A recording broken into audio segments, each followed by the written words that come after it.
자, 지난주에 이어서 오늘 요한복음 15장을 들어가도록 하겠습니다. 요한복음 15장은 제가 정말 말씀 나눔을 하면서 정말 수도 없이 제가 반복하고 정말 요한복음 15장은 처음부터 시작해서 지금에 이르기까지 굉장히 제가 많은 이야기를 나눴던 것 같아요. 그래서 이 요한복음 15장은 정말 중요한 장이고, 그리고서 이 예수님의 메시지 가운데 굉장히 중심되는, 그리고 알짜배기의 말씀이 정말 이 요한복음 15장에 담겨져 있어요. 정말 이 요한복음 15장만 제대로 깨달아도 우리가 무엇을 의지해야 할지, 어떻게 살아가야 할지를 정말 우리에게 가르쳐주는 정말 지혜가 되는 것 같아요. 그래서 이 요한복음 15장은 제가 몇 번을 강조해도 정말 정말 부족하지 않을 만큼 제가 강조하고 또 강조하고, 그리고 또 이것을 우리가 꼭 알아야 되는 그런 장이기 때문에 우리가 이 부분을 오늘은 좀 이야기를 나누면서 우리가 좀 잘 이해하고 넘어갔으면 좋겠습니다. 자, 그러면 일단 우리가 이 말씀을 좀 읽어보고 그 다음에 말씀을 제가 설명하도록 하겠습니다. 나는 참 포도나무요 내 아버지는 농부라. 무릇 내게 붙어 있어 열매를 맺지 아니하는 가지는 아버지께서 그것을 제거해 버리시고, 무릇 열매를 맺는 가지는 더 열매를 맺게 하려 하여 그것을 깨끗하게 하시느니라. 너희는 내가 일러준 말로 이미 깨끗하여졌으니 내 안에 거하라. 나도 너희 안에 거하리라. 가지가 포도나무에 붙어 있지 아니하면 스스로 열매를 맺을 수 없음 같이 너희도 내 안에 있지 아니하면 그러하리라. 나는 포도나무요 너희는 가지라. 그가 내 안에 내가 그 안에 거하면 사람이 열매를 많이 맺나니 나를 떠나서는 너희가 아무것도 할 수 없음이라. 사람이 내 안에 거하지 아니하면 가지처럼 밖에 버려져 마르나니 사람들이 그것을 모아다가 불에 던져 사르느니라.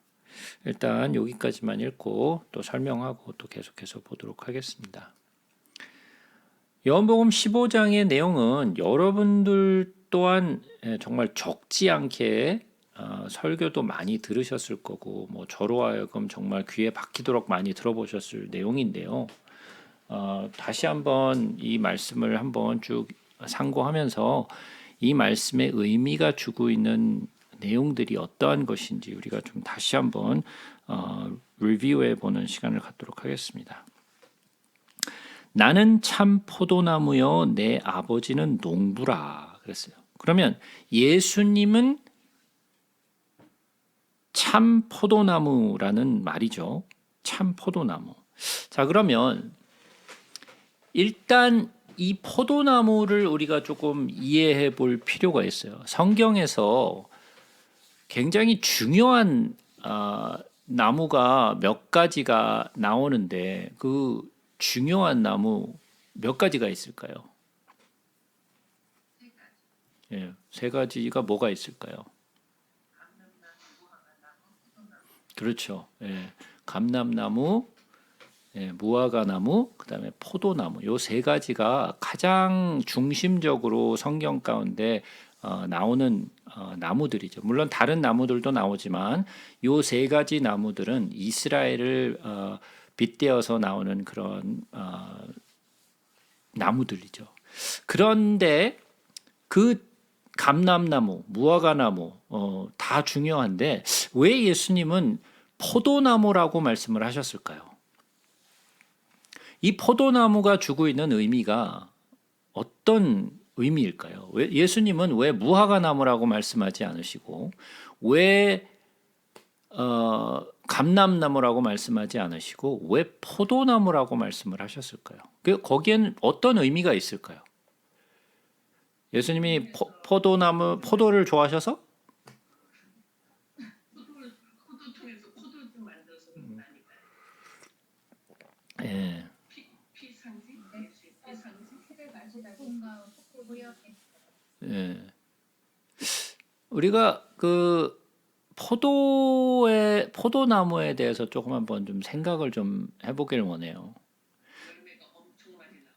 예, 이 포도나무를 우리가 좀 같이 보면서 포도나무가 어떠한 특징이 있는지 우리 한번 좀 살펴보자고요. 네, 제가 사진을 좀 쉐어하도록 하겠습니다. 자, 이 그림에 나오는 것이 이제 포도나무죠. 예, 정말 포도가 정말 알차게 이렇게 열매를 맺은 그런 포도나무인데, 이 포도나무를 이 사진을 보고 있으면 느껴지는 게 뭔가요? 혹시 느껴지는 게 있으세요? 이 포도나무를 보시면서 무슨 생각이 들으세요? 예? 열매가 많아. 열매가 많다. 예. 그리고 볼품이 없다. 볼품이 없다. 예. 또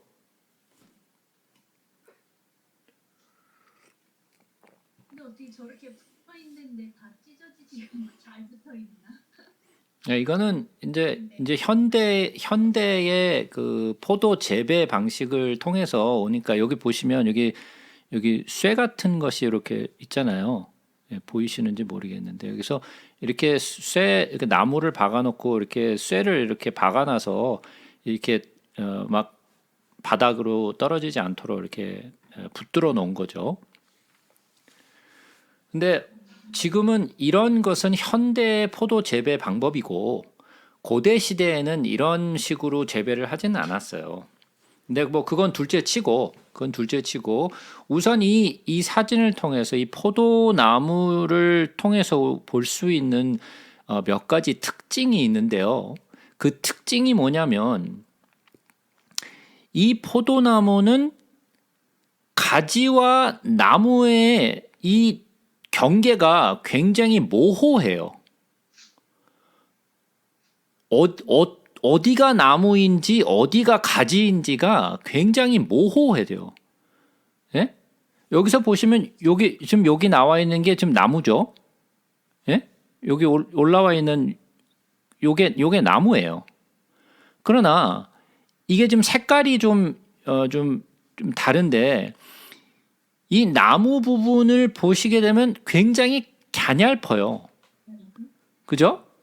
이게 뭐 두꺼운 우리가 알고 있는 그런 나무가 아니라 굉장히 갸냘퍼서 여기도 보시면 아시겠지만 여기다가 나무를 하나 박아가지고 이 나무에다가 묶어 놓은 거예요. 쓰러지지 않도록. 그죠? 그러니까 이게 혼자서 스스로 버텨낼 수가 없어요. 그렇죠? 그래서 뭔가 나무를 박아서 이것에 이렇게 기대도록 해놨어요. 그죠? 그리고 가지도 이렇게 내려와 있는데 이 포도송이를 보시면 이 포도가 굉장히 크잖아요. 그죠? 우리가 알고 있는 그런 포도보다 훨씬 더 큰 포도들이에요. 근데 이 포도를 한번 아마 씻어보셔서 아실 거예요. 이렇게 들어보면 무게가 그렇게 가볍지 않아요. 이 정도의 포도송이가 달려 있으면 이거를 한번 들면 무게가 꽤 돼요. 그죠? 근데 그게 한 개가 아니라 이렇게 주렁주렁 매달려 있으면 이 가지가 이것을 붙들고 있을 수가 없어요. 그러니까 막 바닥으로 그냥 내려오겠죠. 너무 무거우니까. 그죠? 이 가지가 감당을 못해요. 이 무게를. 그죠? 지금 여기에는 여기서 보시면 아시겠지만 철로 이렇게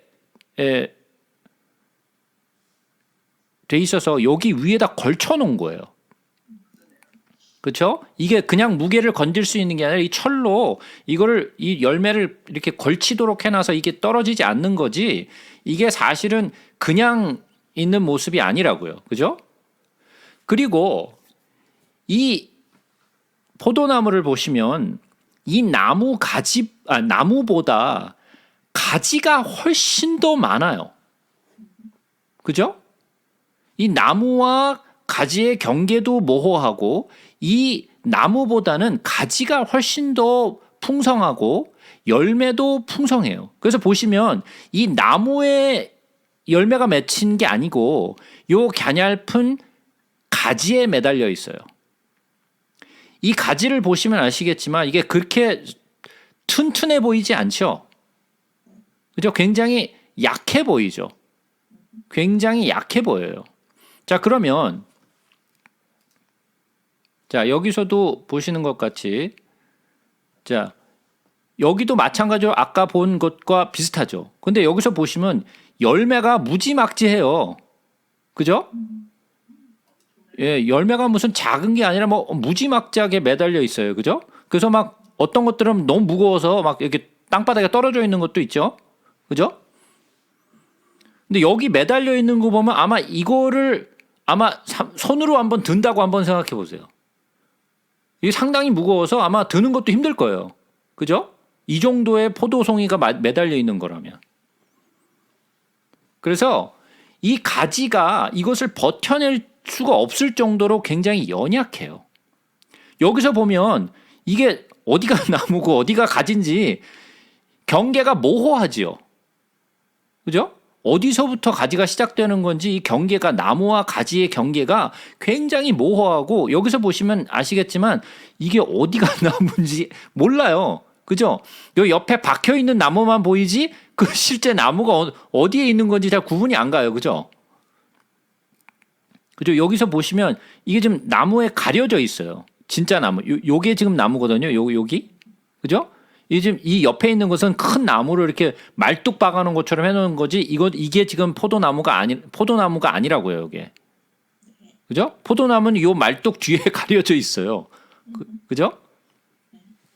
자, 그러면 이 포도나무를 우리는 포도를 재배해 본 적이 없으니까 이렇게 그림으로만 또 사진으로만 우리가 좀 볼 수 있는데 여기서도 보시면 아시겠지만 이 가지가 무지막지해요. 그죠? 무지막지해요. 자, 그러면 여기서부터 이 포도나무를 보면서 왜 예수님이 이 포도나무를 말씀하셨을까를 유추해 보는 거예요. 자, 첫 번째, 제가 말씀드린 대로 나무와 가지의 구분이 모호하다. 둘째, 이 포도나무보다 가지가 훨씬 크고 길다. 그죠? 그리고 포도나무는 워낙 비리비리하고 이게 뭐 큰 나무가 아니기 때문에 이 포도 이외에는 쓸모가 없다. 그죠? 이 포도가 없으면 이건 진짜 이 포도나무는 아무짝에 쓸 데가 없어요. 예. 무슨 나무를 태우기에도 좀 부적절하고 뭘 만들 수도 없고, 그러니까 포도가 아니면 아무짝에 쓸모가 없는 게 포도나무예요. 그러니까 포도가 풍성하게 열리지 않으면 이거는 진짜 완전 그냥 쓰레기. 그죠? 자, 그러면 우리가 요 내용을 생각하면서 성경에서 포도나무를 어떻게 얘기했는지 우리가 몇 군데를 좀 찾아보도록 하겠습니다. 자, 일단은 우리가 에스겔서를 한번 가속해서 보겠습니다. 에스겔서. 예. 우리가 사실은 구약을 통해서 다 배운 내용이긴 하지만 뭐 전혀 기억나는 바가 없기 때문에 뭐 다시 한번 가서 봐야겠죠. 그죠? 예.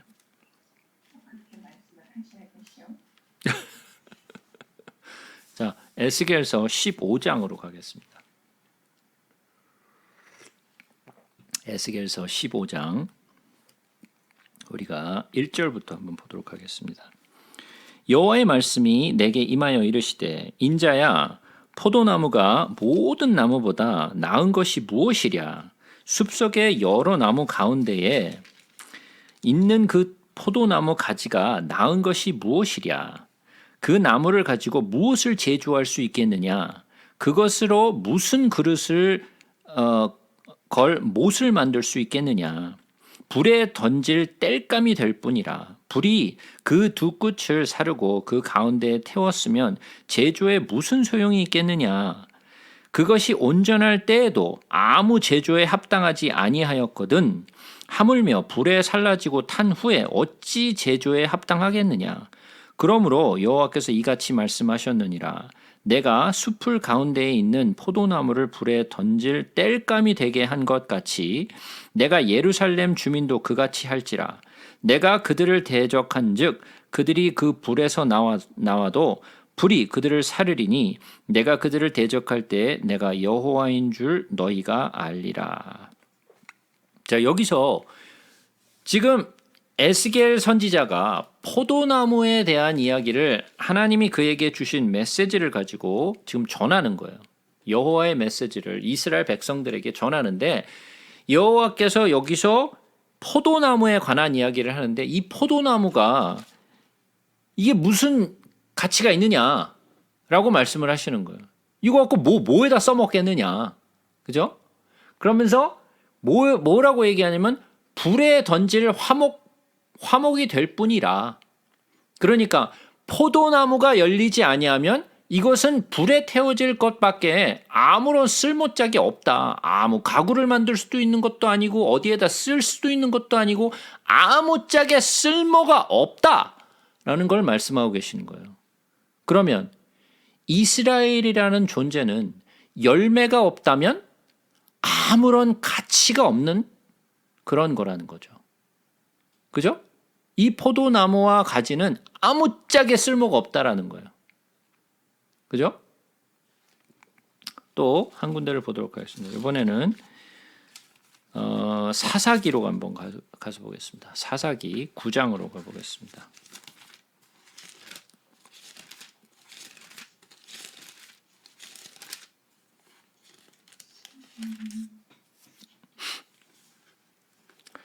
사사기 9장.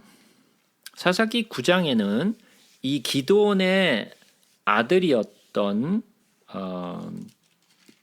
한 사람, 즉 아비멜렉이라는 사람이 세겜 사람이죠. 그래서 이 세겜 사람을 충동하는 내용이 이 사사기 9장의 내용이에요. 그래서 뭐 내용은 뭐 성경을 공부하신 분이라면은 뭔 내용인지 아실 거예요. 그죠?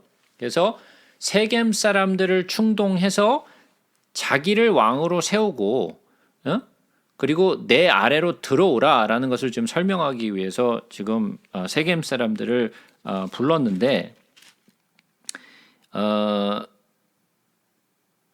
이 세겜 사람들을 불러가지고 지금 기드온의 아들들을 다 쳐서 죽여버리죠.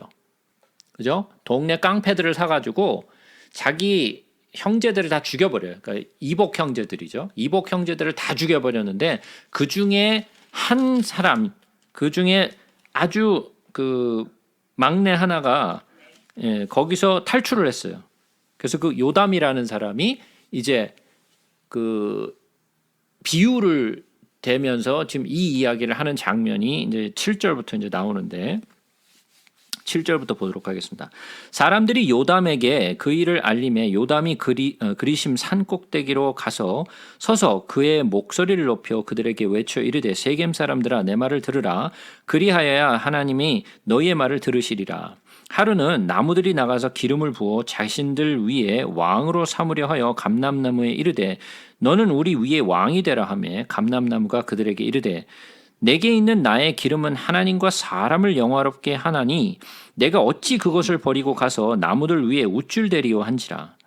나무들이 또 무화과나무에게 이르되 너는 와서 우리에게 왕이 되라 하매 무화과나무가 그들에게 이르되 나의 단 것과 나의 아름다운 열매를 내가 어찌 버리고 가서 나무들 위에 우쭐대리오 한지라. 나무들이 또 포도나무에게 이르되 너는 와서 우리 위에 왕이 되라 하매 포도나무가 그들에게 이르되 하나님과 사람을 기쁘게 하는 내 포도주를 내가 어찌 버리고 가서 나무들 위에 우쭐대리오 한지라 그랬어요. 그래서 처음에는 감람나무에게 갔다가 감람나무에 우리에게 왕이 되라 그랬더니 내가 어찌 이것들을 버리고 나무들 위해 우쭐거리리요. 그래서 두 번째는 무화과 나무에 갔더니 무화과 나무도 내가 어찌 이 아름다운 것들을 버리고 내가 나무들 위해 우쭐거리리요. 포도나무에게 갔죠. 포도나무도 똑같이 내가 이 포도를 가지고 정말 하나님과 사람을 기쁘게 하는데 내가 이것을 버리고 어찌 내가 나무들 가운데 우쭐거리리요. 그러니까 모든 나무가 다 거절했어요. 무화과 나무도 거절했고 감람나무도 거절했고 포도나무도 거절했어요. 그랬더니 누구에게 갔어요? 가시나무에게 갔죠. 가시나무 아무 쓸모짝이 없는 가시나무에게 갔더니 뭐라 그래요? 야, 너희들 잘 왔어. 너희들 잘 왔어. 나 같은 가시나무가 왕이 돼야지 뭐 어떤 나무가 왕이 되겠니? 예? 그러면서 다 내 아래로 다 들어와. 내가 다 보호해 줄 테니까 내 아래로 다 들어와. 우쭐거렸던 것은 정말 우쭐거림이 하나도 없는, 우쭐거릴 것이 정말 하나도 없는 그런 가시나무가 그랬어요. 그죠? 이 비유를 하면서 여기에서 포도나무는 어떤 내용을 얘기를 하냐면 내가 하나님과 사람들을 기쁘게 하는 나의 세수를 버리고 내가 어찌하여 딴 데 가서 나무들 위에 내가 우쭐거리리요. 예? 이 포도나무는 그 포도나무에서 나는 포도로 말미암아 하나님을 기쁘게 하고 또 사람을 기쁘게 하죠. 그죠? 포도주를 만들어냄으로써 사람들이 즐길 수 있도록 만들어줘요. 자, 또 한 군데를 또 보도록 하겠습니다. 이번에는 시편으로 한번 가보도록 하겠습니다. 시편 80편으로 한번 가보겠습니다.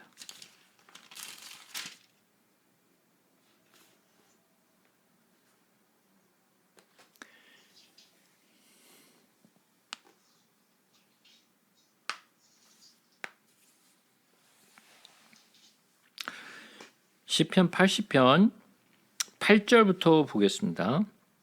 주께서 한 포도나무를 애굽에서 가져다가 민족들을 쫓아내시고 그것을 심으셨나이다. 주께서 그 앞서 가꾸셨으므로 그 뿌리가 깊이 박혀서 땅이 가득하며 그 그늘이 산들을 가리고 그 가지는 하나님의 백향목 같으며 그 가지가 바다까지 뻗고 넝쿨이 강까지 미쳤거늘 주께서 어찌하여 그 담을 허시사 길을 지나가는 모든 이들이 그것을 따게 하셨나이까.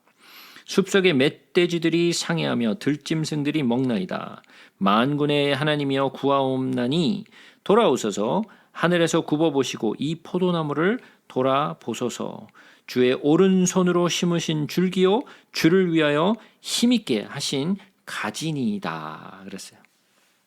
자, 여기서 말씀하신 것이 뭐예요? 이스라엘을 빗대어서 말씀하셨는데, 예? 그 뿌리가 깊이 박혀서 땅에 가득하며 그랬어요. 이 포도나무는 땅에 박혀서 뿌리를 깊이 내려요. 이게 뿌리가 얇은 것이 아니라 뿌리를 깊이 내려요. 그래서 뿌리가 깊어요. 그리고 땅에 가득해요. 이 뿌리가 막 이 땅에 가득하죠. 뿌리가 깊이 박혀서. 그리고 또한 그 가지가 바닥까지 뻗고 넝쿨이 강까지 미쳤다라는 거예요. 그러니까 그 넝쿨이 어느 만큼 크다라는 것을 얘기하는 거예요. 굉장히 가지가 먼 곳까지 미쳤다라는 이야기죠. 그죠? 이런 것을 보면 여기에서 보여주고 있는 그 포도나무의 어떤 특징을 볼 수 있어요. 그 특징은 뭐죠? 뿌리가 깊다. 그리고 가지가 아주 멀리 퍼져 있다라는 거죠. 그러니까 가지가 나무보다 훨씬 더 풍성한 거죠. 그죠? 나무 자체보다 가지가 훨씬 더 길게 뻗어 있어요. 풍성해요. 그죠? 근데 이 내용을 보시면 그러면 이 포도나무는 제가 말씀드린 대로 포도나무는 보면 이 모양이 정말 아름드리 나무 이게 아니에요. 느티나무처럼 아주 큰 튼튼한 그런 나무가 아니라 이 나무가 보잘것없어. 아니 왜 나무가 이렇게 보잘것없는 이런 포도나무 비유를 하셨을까? 가만 생각해 보시면 우리가 이사야서 53장에 가서 보시면 어떤 내용이 있느냐면 이사야서 35장에 가서 보시면 이런 내용이 있어요. 예? 53년 35장. 예? 뭐라고요? 53절. 이사야서 53장. 무슨 내용이 있어요? 2절부터 보시면 그는 주 앞에서 자라나기를 연한 순 같고 마른 땅에서 나온 뿌리 같아서 고운 모양도 없고 풍채도 없은즉 우리가 보기에 흠모할 만한 아름다운 것이 없도다. 제가 늘 말씀드렸어요. 우리가 생각하고 있는 예수님의 형상은 어떤 이미지예요, 도대체? 생긴 예? 우리가 상상하고 있는 사람들이 이건 예수의 이미지다라고 생각하는 이미지가 어떤 이미지예요, 도대체? 잘생기고 얼굴은 하얗고 파란 눈에 예? 아주 멀쑥하고 아주 멋지게 생겼잖아요. 그죠? 그냥 딱 봐도 흠모할 만한 그런 풍채와 그런 모습을 가지고 있잖아요. 그런 사람을 보고 와, 예수다라고 생각을 한다고요. 왜 그럴까요? 우리는 우리가 생각하는 예수는 그렇게 멋지게 생겨야 돼. 우리가 바라고 있는 형상은 좀 멋진 형상이에요. 잘나셨어요. 자, 보시면 이거는 상관없는 이야기이긴 하지만 김연아 선수가 한국 사람들로부터 굉장히 많이 사랑을 받았잖아요. 그죠? 굉장히 사랑을 많이 받았는데 물론 그가 하는 그 보여준 퍼포먼스와 그 기술은 놀랍죠. 그것과 더불어서 김연아라는 이 영웅이 아주 예쁘게 생겼어. 그죠? 이쁘게 생겼잖아요. 남자들이 보기에도 이쁘게 생겼고 여자들이 보기에도 이쁘게 생겼어요. 그러니까 더 환호해.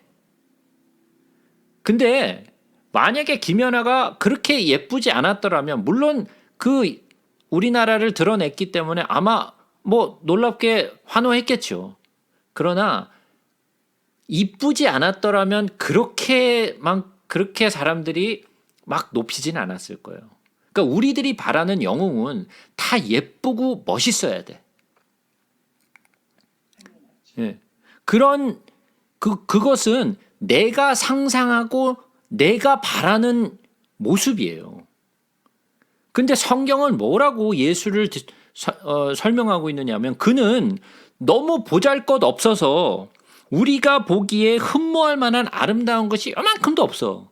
그러니까 딱 보니까 예수라고 생각할 만한 그런 이미지가 하나도 없는 거야. 그러니까 우리는 보면 아마 그냥 스쳐 지나갈 전혀 예수라고 생각할 수 없는 그런 이미지. 아니 저런 아저씨가 예수겠어? 이런 이미지. 우리의 머리로서는 도저히 상상할 수 없는 그런 형상을 가지셨어요. 성경은 그렇다라고 설명을 하고 있어요. 그러니까 너무 보잘것없는 거야. 우리가 바라고 있는 이런 느티나무 같은 그런 정말 버텨줄 만한 그런 버팀목 같은 모습이 아니라 이런 포도나무 같은 보잘것없는. 왜 이스라엘 백성들이 예수를 못 박았느냐? 십자가에 못 박았느냐? 그들이 바랬던 예수의 모습은 자기들을 로마의 정권에서 정말 구원해줄 그런 정말 영웅 같은 힘 있고 정말 카리스마 있고 이런 이미지를 생각하고 있었는데 아니 힘없이 막 붙들려가고 막 이러니까 이거 뭐야 이거? 자기네들이 생각했던 그런 메시아의 이미지와는 전혀 부합되지 않는, 네가 이스라엘의 왕이냐? 네가 말하였도다. 이 뭐야 이거 도대체? 예? 아주 힘없고 보잘것없는 모습인 거예요. 그러니까 이스라엘 백성들이 화가 난 거예요. 이게 그냥 뭐 십자가 못 박아 죽여버려 그냥. 이거 아닌 거야 이거. 우리 속았어. 그들이 생각하고 있던 메시아의 모습이 아니었기 때문에 그래요. 그러니까 내 마음에 들지 않는, 내 상상 속에 맞지 않는 그런 메시아는 죽여버려도 되는 거예요. 그게 인간의 모습이에요. 성경은 뭐라고 얘기하냐면 보잘것없다. 십자가에 못 박혀 죽는, 사람의 손에 붙들려서 로마의 군인의 십자가에 못 박혀 죽는 그런 보잘것없는 메시아. 이런 포도나무 같은 연약하고 포도나무 같이 별 볼 일 없는 것 같은 느티나무 같이 정말 큰 나무가 아니고 정말 와 이거 대단하다 이런 모습이 아니라는 거예요. 우리가 상상하고 있는 그런 모습 속의 메시아 또는 예수가 아니라 우리는 성경 속에서 기록된 예수를 믿어야 되는 거예요. 그죠? 자, 요번에는 이사야서 5장으로 한번 가서 보겠습니다. 이사야서 5장 1절부터 보도록 하겠습니다. 나는 내가 사랑하는 자를 위하여 노래하되 내가 사랑하는 자의 포도원을 노래하리라. 내가 사랑하는 자에게 포도원이 있으며 심히 기름진 사내로다. 땅을 파서 돌을 제하고 극상품 포도나무를 심었도다. 그 중에 망대를 세웠고 또 그 안에 술틀을 팠도다. 좋은 포도 맺기를 바랐더니 들포도를 맺었도다. 예루살렘 주민과 유다 사람들아 구하노니 이제 나와 내 포도원 사이에서 사리를 판단하라. 내가 내 포도원을 위하여 행한 것 외에 무엇을 더할 것이 있으랴. 내가 좋은 포도 맺기를 기다렸거늘 들포도를 믿음은 어찌 됨인고. 이제 내가 내 포도원에 어떻게 행할지를 너에게 이르리라. 내가 그 울타리를 걷어 먹힘을 당하게 하며 그 담을 헐어 짓밟히게 할 것이요. 내가 그것을 황폐하게 하리니 다시는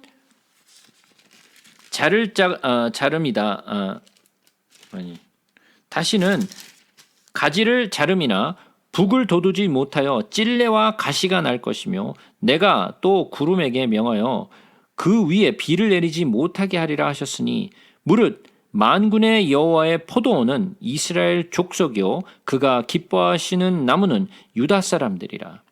그들에게 정의를 바라셨더니 도리어 포악이요 그들에게 공의를 바라셨더니 도리어 부르짖음이었도다. 자, 여기서도 포도나무는 이스라엘을 빗대어서 말씀을 하시죠. 그죠? 예수님이 어떻게 했어요? 극상품 포도를 심었는데 극상품 포도를 심었으면 극상품 포도가 나와야 되는데 들포도가 나와버리네? 뭐야 이거? 아니 틀림없이 극상품 포도를 나무를 심었고 거기에 정말 기름진 것을 주고 정말 그 나무를 잘 가꿨는데 어찌 극상품 포도가 안 나오고 들포도가 나오냐? 그래서 저주하시는 모습이 여기에 나오죠. 자, 그러면 포도나무는 이스라엘에게 빗대어지면서 아름다운 열매, 풍성한 포도나무를 열매를 맺지 못한 이스라엘을 말씀하신 거예요. 여기에 그림, 지금 사진에 있는 것처럼 이렇게 포도를 맺어야 되는데 포도가 제대로 맺히질 않았어. 그러면 이 포도나무 쓸모 있어요, 없어요? 전혀 쓸모가 없죠. 네? 쓸모가 없어. 그러니까 뭐 하시겠다라는 거예요? 예, 불태워버리겠다라는 거 이거. 더 쓸모가 없으니까 불태워버리시겠다. 예? 마찬가지로 예레미야 2장으로 한번 가서 보겠습니다. 예레미야 2장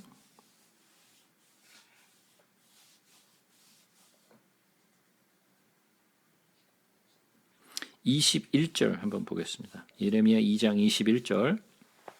내가 너를 순전한 참 종자 곧 귀한 포도나무로 심었거늘 내게 대하여 이방 포도나무의 악한 가지가 되면 어찌 됨이냐. 예, 거의 똑같은 말씀이죠. 극상품 포도를 심었는데 어찌하여 들포도를 맺었느냐. 그리고 귀한 포도나무를 심었는데 어찌 이방나무의 악한 가지가 됐느냐라고 말씀을 하시는 거예요. 이것도 마찬가지로 이스라엘을 빗대어서 말씀하시죠. 그죠?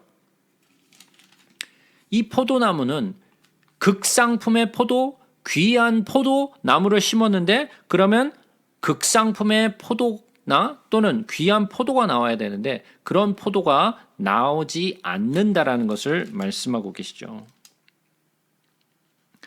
자, 이번에는 에스겔서 19장으로 한번 가서 보겠습니다. 에스겔서 19장 10절부터 보도록 하겠습니다.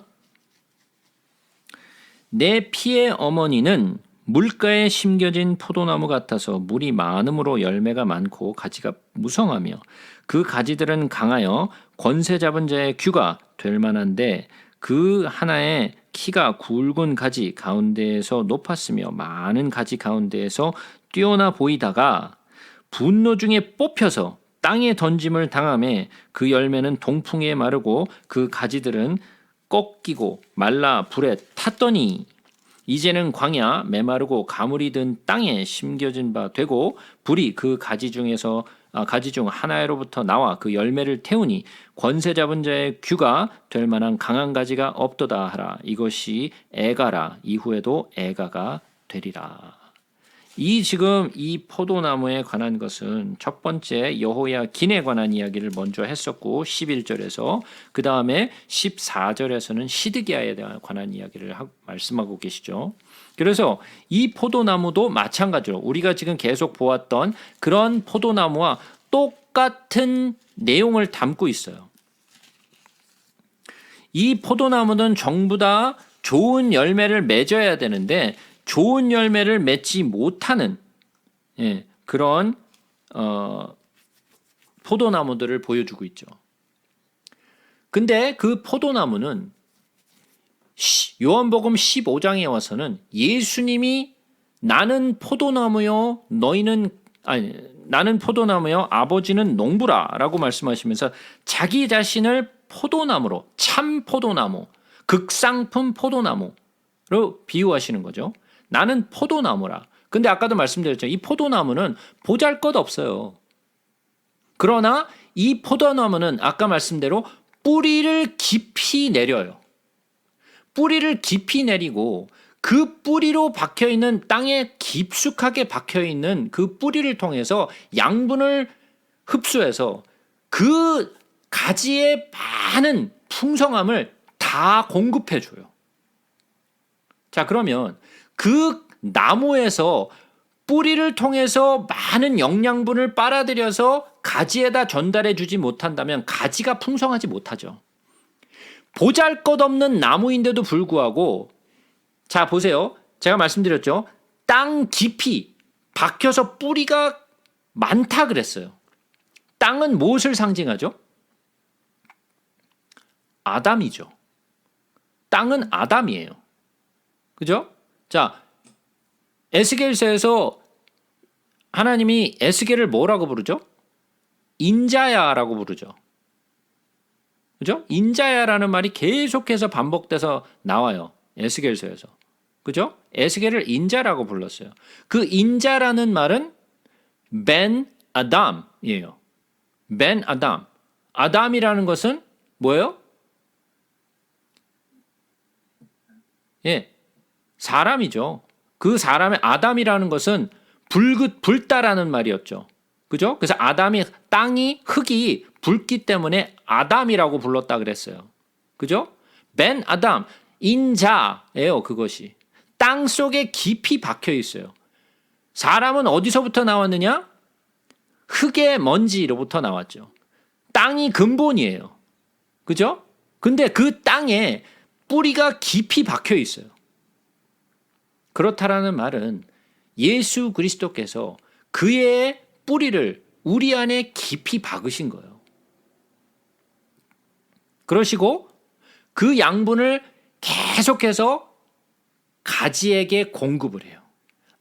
아까 우리가 본 것처럼 그 가지는 강과 그리고 먼 곳까지 이르겠다 그랬어요. 그 많은 가지를 이 지금 사진에도 보는 것처럼 이 많은 가지들을 이 나무에서부터 공급을 해요. 그죠? 보잘것없어 보이는 그 포도나무에서. 자, 그러면 다시 요한복음 15장으로 돌아옵니다. 도대체 1절 설명하는데 벌써 30분 이상이 걸려. 도대체. 2절 봅니다. 무릇 내게 붙어 있어 열매를 맺지 아니하는 가지는 아버지께서 그것을 제거해 버리시고 무릇 열매를 맺는 가지는 더 열매를 맺게 하려 하여 그것을 깨끗하게 하시느니라. 자, 그러면 이 말씀의 2절 말씀의 중심은 뭐예요?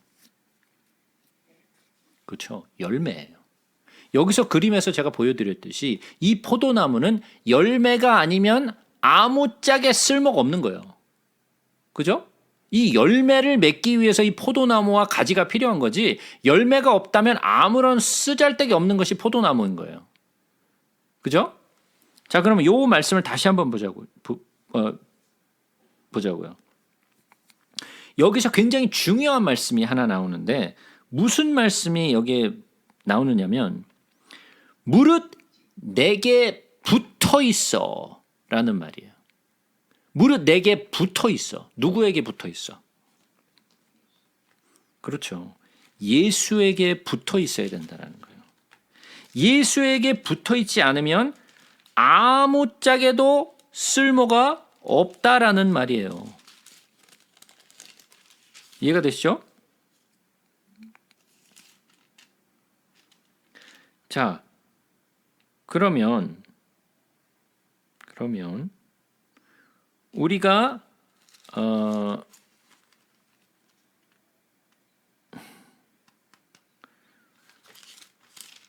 이번에는 어디로 가느냐면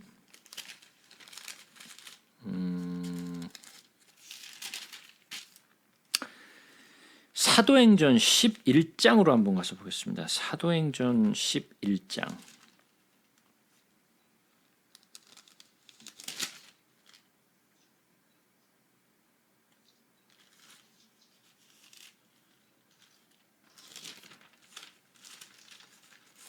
사도행전 11장에 보시면 이런 말씀이 있어요.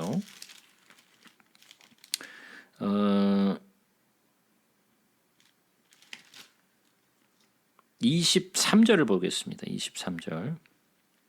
사도행전 11장 23절을. 그가 이르러 하나님의 은혜를 보고 기뻐하여 모든 사람에게 굳건한 마음으로 주와 함께 머물러 있으라 권하니 그랬어요. 이건 누가 한 말이죠?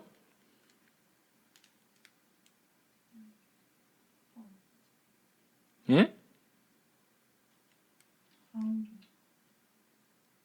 바울이요? 아, 베드로. 그냥 대충 막 찍네 그냥 막. 베드로. 자, 이것은 베드로가 예루살렘에게 지금 그 보고하는 내용이죠. 예? 그래서 스데반에 대한 사건에 대한 이야기를 하면서 나온 이야기가 뭐라고 얘기하냐면 하나님의 은혜를 보고 기뻐하여 모든 사람에게 굳건한 마음으로 주와 함께 머물러 있으라 권하니 그랬어요. 근데 이것이 우리가 보고 있는 개역 개정을 보잖아요, 우리는. 그죠? 근데 개역 한글 이전에 있던 그 번역판에는 뭐라고 이 번역을 했느냐면 주와 함께 붙어 있으라 그랬어요. 주와 함께 붙어 있으라 그랬어요. 그러면 제가 말씀드린 요 말씀, 내게 붙어 있어. 주께 붙어 있으라는 거예요. 주께 붙어 있지 않으면 아무것도 아니라는 거예요. 그러니까 중요한 거는 우리는 누구에게 붙어 있어야 되느냐? 예수에게 붙어 있어야 돼요.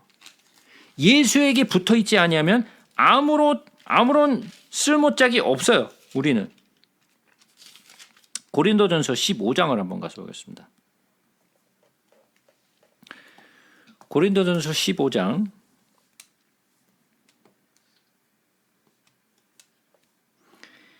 20절부터 보겠습니다.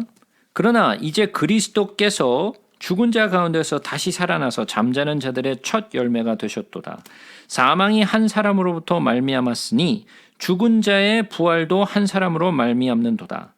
아담 안에서 모든 사람이 죽은 것 같이 그리스도 안에서 모든 사람이 삶을 얻으리라.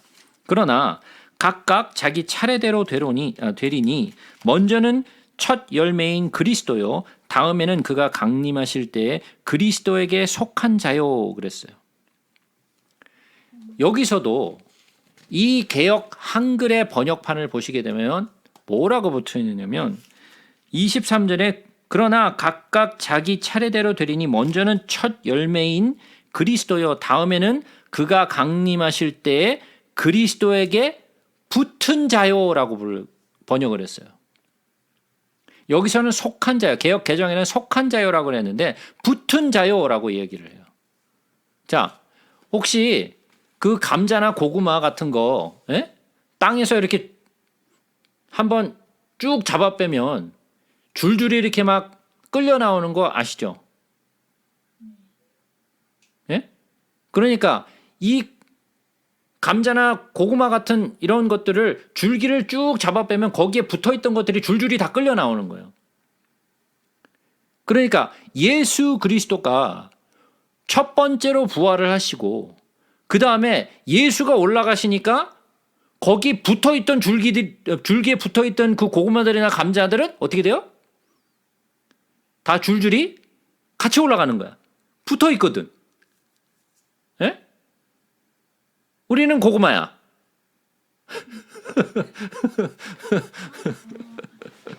예, 우리는 고구마야. 우리는 고구마가 됩시다.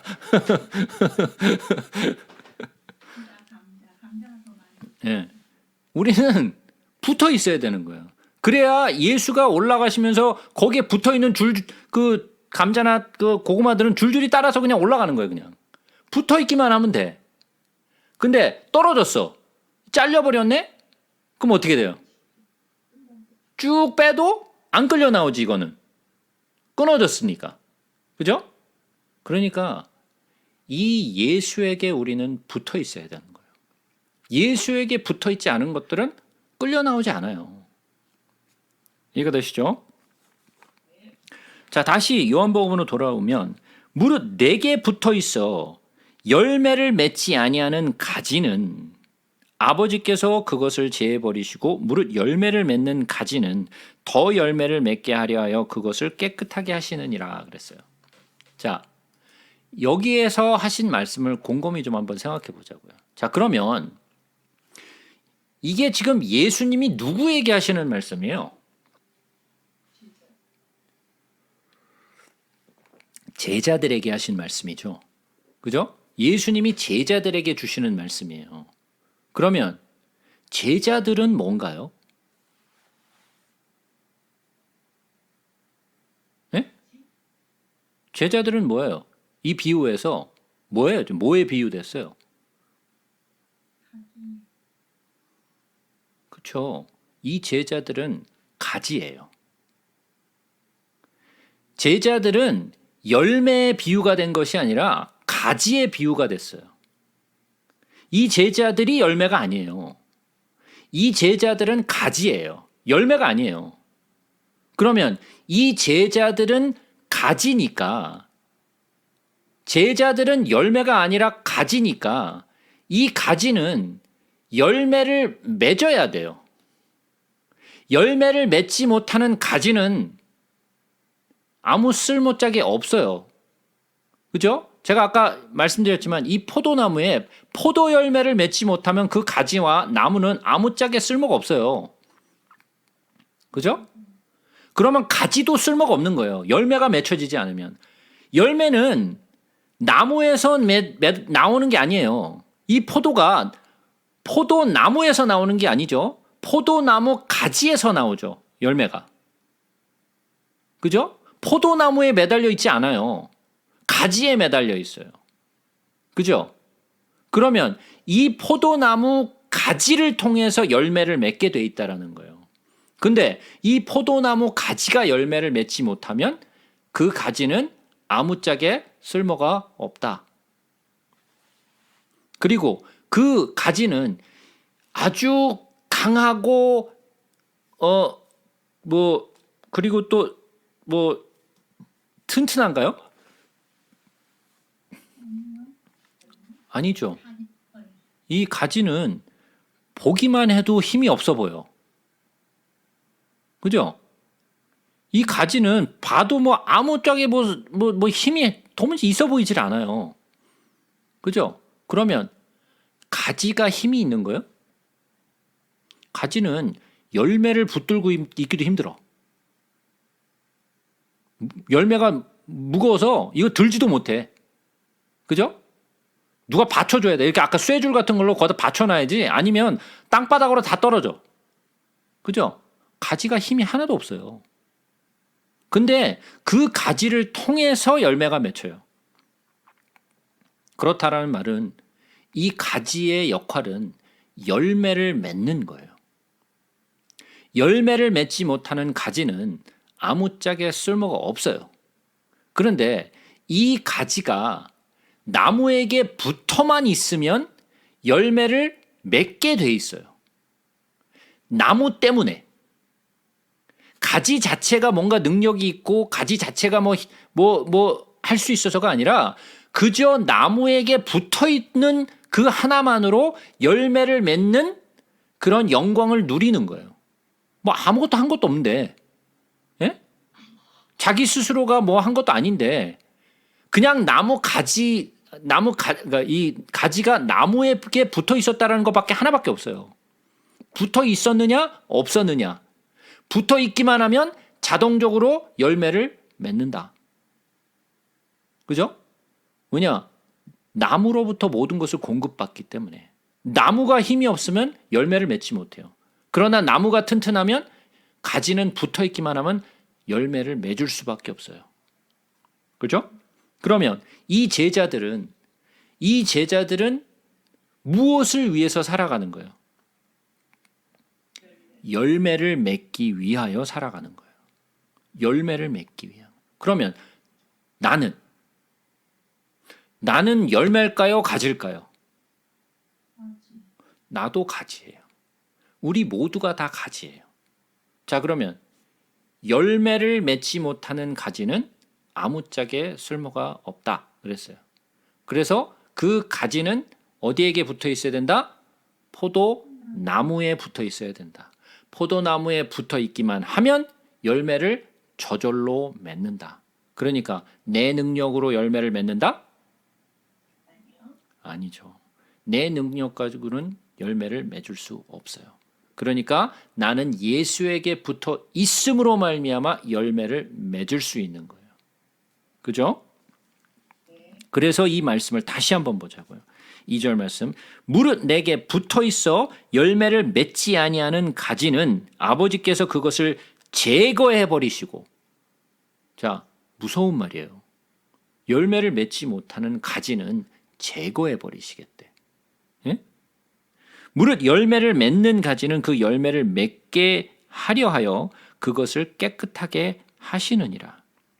너희는 내가 일러준 말로 이미 깨끗하여졌으니. 뭘로 깨끗하여졌다고요? 예, 일러준 말씀으로 깨끗하여졌다라는 거죠. 그래서 에베소에 뭐라 그랬죠? 물로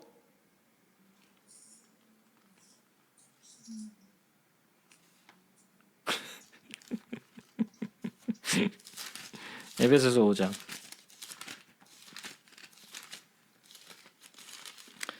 이것도 제가 수도 없이 얘기했었죠. 에베소서 5장 26절. 뭐라고요? 물로 씻어 말씀으로 깨끗하게 하사 거룩하게 하시고 그랬죠. 무엇으로? 말씀으로 깨끗하게 하사. 그러니까 내가 깨끗해질 수 있는 것은 말씀이에요. 그죠? 내가 일러준 말로 이미 깨끗하여졌으니 내 안에 거하라 나도 너희 안에 거하리라. 이것은 뭐예요? 제가 말씀드렸던 unification in Christ. 그리스도와 하나 되는 연합 사상이죠. 그와 하나가 되는 것. 둘이 아니에요. 하나가 되는 거예요. 내가 내 안에 거하라 나도 너희 안에 거하리라. 가지가 포도나무에 붙어 있지 아니하면 스스로 열매를 맺을 수 없음 같이 너희도 내 안에 있지 아니하면 그러하리라. 그러니까 나무에 붙어 있으라고 이렇게 강조하시고 말씀하셨는데 우리는 자꾸만 뭐라 그래요?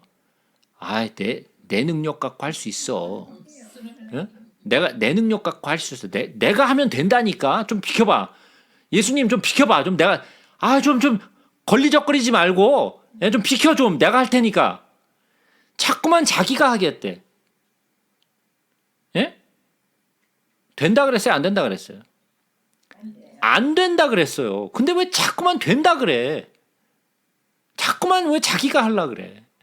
안 된다는데. 참 보면 답답하죠. 그죠? 답답한데 우리는 맨날 그러고 있어. 맨날 내가 내 힘으로 어떻게 뭔가를 좀 자꾸만 해보려고 노력하고 열심을 내. 할 수 있다니까. 그래, 할 수 있어.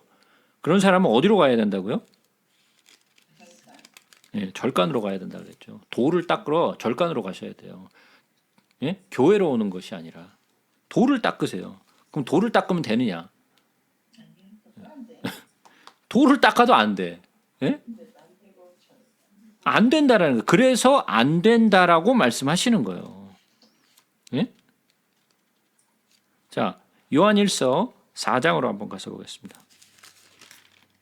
요한일서 4장.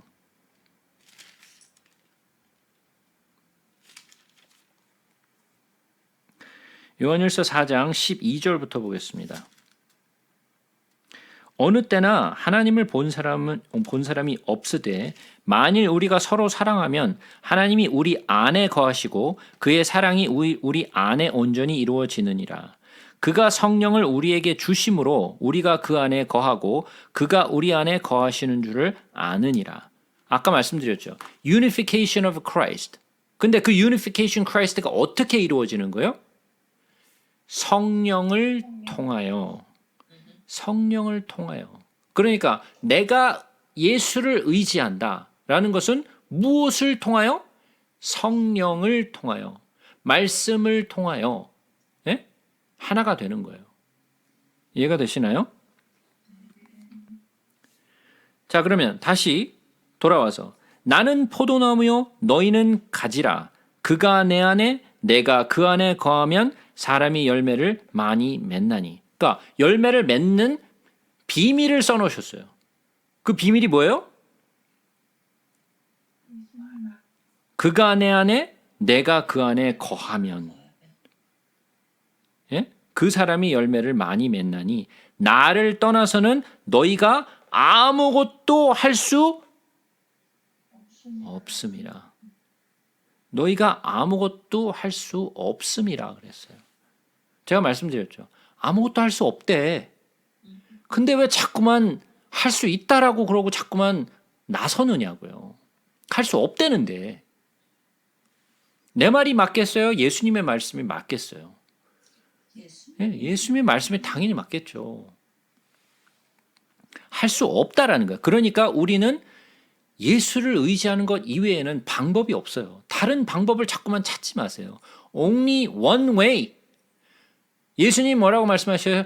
내가 길이요, 진리요, 생명이니라고 말씀하시잖아요. 그 길밖에 없다고. 다른 길이 없어요. 다른 방법이 없어요. 6절 사람이 내 안에 거하지 아니하면 가지처럼 밖에 버려져 마르나니 사람들이 그것을 모아다가 불에 던져 사르니라. 자, 그것을 열매를 맺지 못하는 가지. 예? 사람이 내 안에 거하지 아니하면 가지처럼 밖에 버려져 마르나니. 그러니까 나무에게 떨어져 나간 거죠. 마른다라는 것은 떨어져 나갔다는 거예요. 양분을 얻지 못하는 거예요. 그죠? 그러니까 떨어져 나가니까 말라서 사람들이 모아다가 그것을 불에 던져 사른다라고 말씀을 하시는 거예요. 너희가 내 안에 거하고 내 말이 너희 안에 거하면 무엇이든지 원하는 대로 구하라. 그리하면 이루리라. 제가 지난주에도 말씀을 드렸어요. 사람들은 이 말을 별로 안 좋아해. 예? 그래서 어떤 말을 좋아한다 그랬어요? 구하라 그러면 이루리라. 요한복음 14장 14절 요거 원한다 그랬죠. 그래서 요한복음 15장의 말씀을 외우는 게 아니라 요한복음 14장의 말씀을 외워요. 예? 요한복음 14장 14절 뭐라 그래요? 내 이름으로 무엇이든지 내게 구하면 내가 행하리라. 예, 여긴 그런 말이 없거든. 예? 15장은 좀 컨디션이 붙어 있는데, 예? 조건이 붙어 있는데 여긴 조건이 없네. 그냥 구하래. 그러니까 14장 14절을 외우기를 좋아해요. 무엇이든지 구하라니까. 예수의 이름으로 무엇이든지 구하면 준다니까. 근데 하나만 보고 다른 것을 보지 아니하면 성경을 제대로 이해할 수 없다라고 제가 말씀을 드렸어요. 그래서 컨디션이 뭐예요? 너희가 내 안에 거하고 내 말이 너희 안에 거하면 무엇이든지 구하라라는 것이 복권 맞추게 해달라 이런 거 구하겠어요? 예?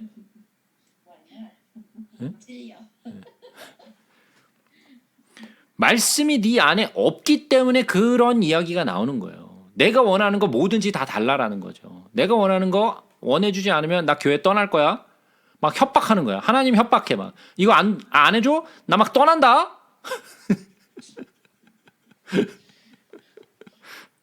예.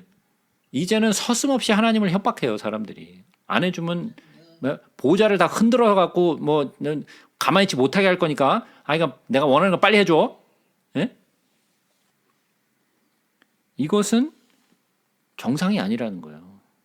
그러니까 성경을 알지 못하기 때문에 이러한 행동들을 하고 있는 거예요. 이런 생각들을 하고 있고.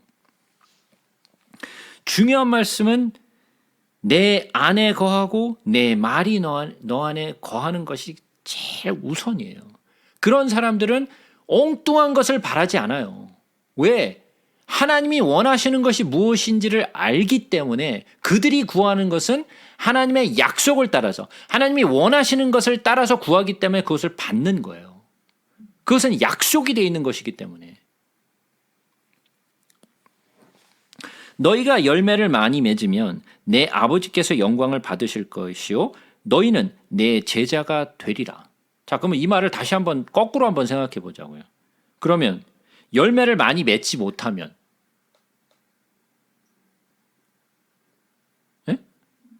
거꾸로 열매를 많이 맺지 못하면 뭐라는 말이에요? 제자가 아니야? 네, 제자가 아니라는 거예요. 제자가 아니라는 거예요. 그리고 하나님이 영광도 받지 못한다라는 거예요. 넌 제자 아니라는 거예요. 자, 그럼 한번 생각해 보죠. 열매를 많이 맺고 계신가요? 예? No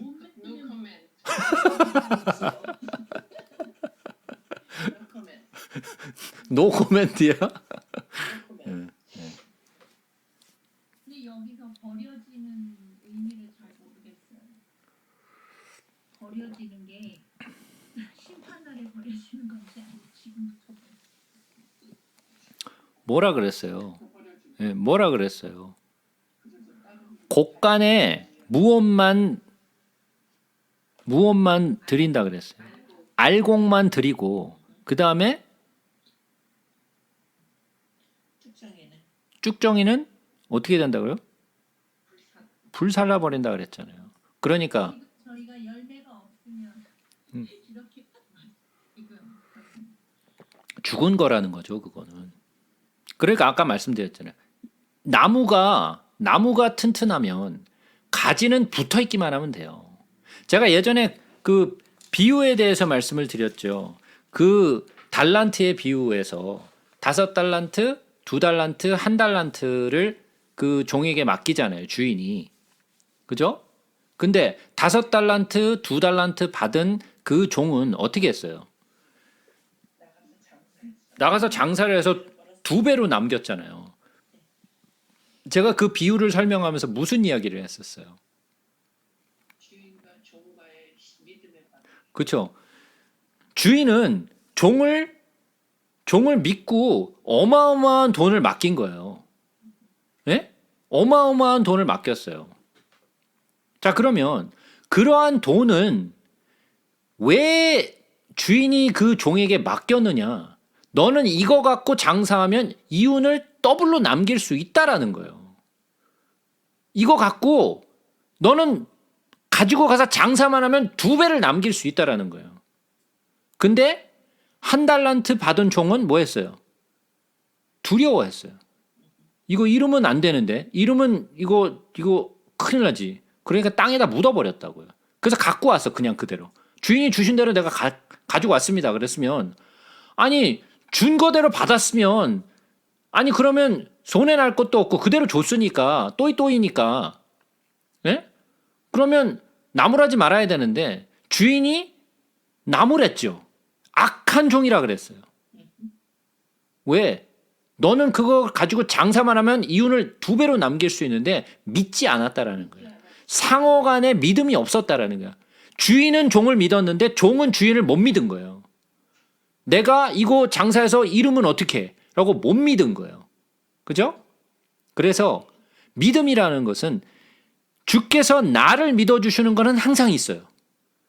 내가 문제야. 내가 주를 믿느냐 안 믿느냐의 문제예요.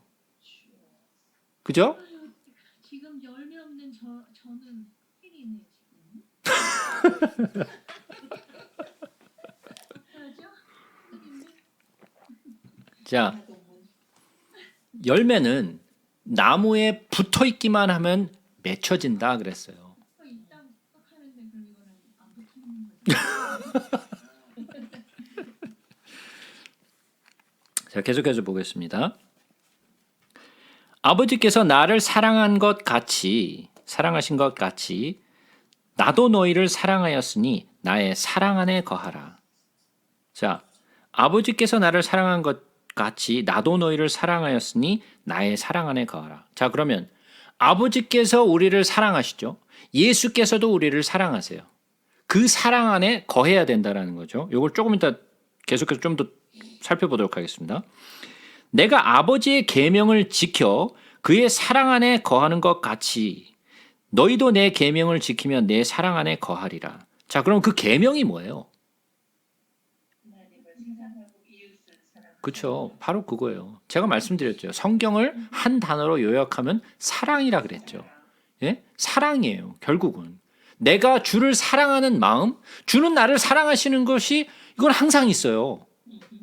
예? 그러나 내가 주를 사랑하는 것은 별개의 문제죠. 그죠? 주를 사랑하라는 거예요. 그것이 계명이에요. 내가 이것을 너에게 이름은 내 기쁨이 너희 안에 있어 너희 기쁨을 충만하게 하려 함이라. 자, 그러면 이 말을 다시 한번 풀어보죠. 주를 사랑하면 뭐가 내 안에 충만해진다? 기쁨이 충만해진다라는 거예요. 내가 주를 사랑하면 기쁨이 충만해진다. 왜? 어떤 약속을 하셨어요? 너희가 나를 사랑하는 자, 나를 사랑하는 자가 나의 사랑을 입고라고 얘기를 하시죠. 나를 사랑하는 자가 나의 사랑을 입는다라고 말씀을 하셨어요. 그죠? 그것은 내 기쁨을 충만하게 하려 하심이라. 그래서 사랑하라, 먼저 사랑을 하라는 거예요. 그러면 네가 스스로 기쁨으로 충만한 것을 알 수 있다라는 이야기죠. 내 계명은 곧 내가 너희를 사랑한 것 같이 너희도 서로 사랑하라 하는 이것이니라. 우리가 지금 했던 말이죠. 내 하나님을 사랑하고 내 이웃을 내 몸같이 사랑하라. 너희가 사랑하면 모든 이들이 너희가 나의 제자인 줄을 알리라 라고 말씀을 하셨잖아요. 그죠? 근데 제가 말씀드렸어요. 사랑이 돼요? 사랑이 안 되잖아요. 왜 사랑이 안 돼요? 사랑이 왜 안 돼요? 우리는 내가 하려니까. 그치, 내가 하려니까. 그렇죠. 내가 자꾸만 사랑을 해보려고 노력하기 때문에 안 되는 거예요. 사랑이 안 돼요. 그러니까 뭐 하라는 거예요? 예수님께 붙어 있어라. 그렇죠. 예수께 붙어 있어라. 그럼 예수께 붙어 있으라는 말은 뭐예요? 성령께 맡기라는 거예요. 성령을 구하고 성령을 자꾸만 내가 채우면 그의 사랑이 나로 인하여 나타난다라는 거죠. 그래서 성령의 9가지 열매가 나오는 거예요. 그것은 성령의 열매라 그랬어요. 나의 열매가 아니라 그랬어요. 성령의 열매예요. 근데 성령의 열매의 첫 번째가 뭐예요? 사랑. 사랑이잖아요. 성령의 열매가 첫 번째가 사랑이에요. 그죠? 그러면 내가 성령 안에 충만하지 아니하면, 성령 안에 거하지 아니하면 뭐가 안 나와요? 사랑이 안 나온다는 거예요. 근데 성령 안에 붙어 있지 않고 자꾸만 사랑을 하려고 노력을 해. 그러니까 안 된다라는 거예요. 안 된다라고 자꾸 얘기를 했는데 자꾸 노력한다니까, 그것을 가지고. 하나도 설교를 해요.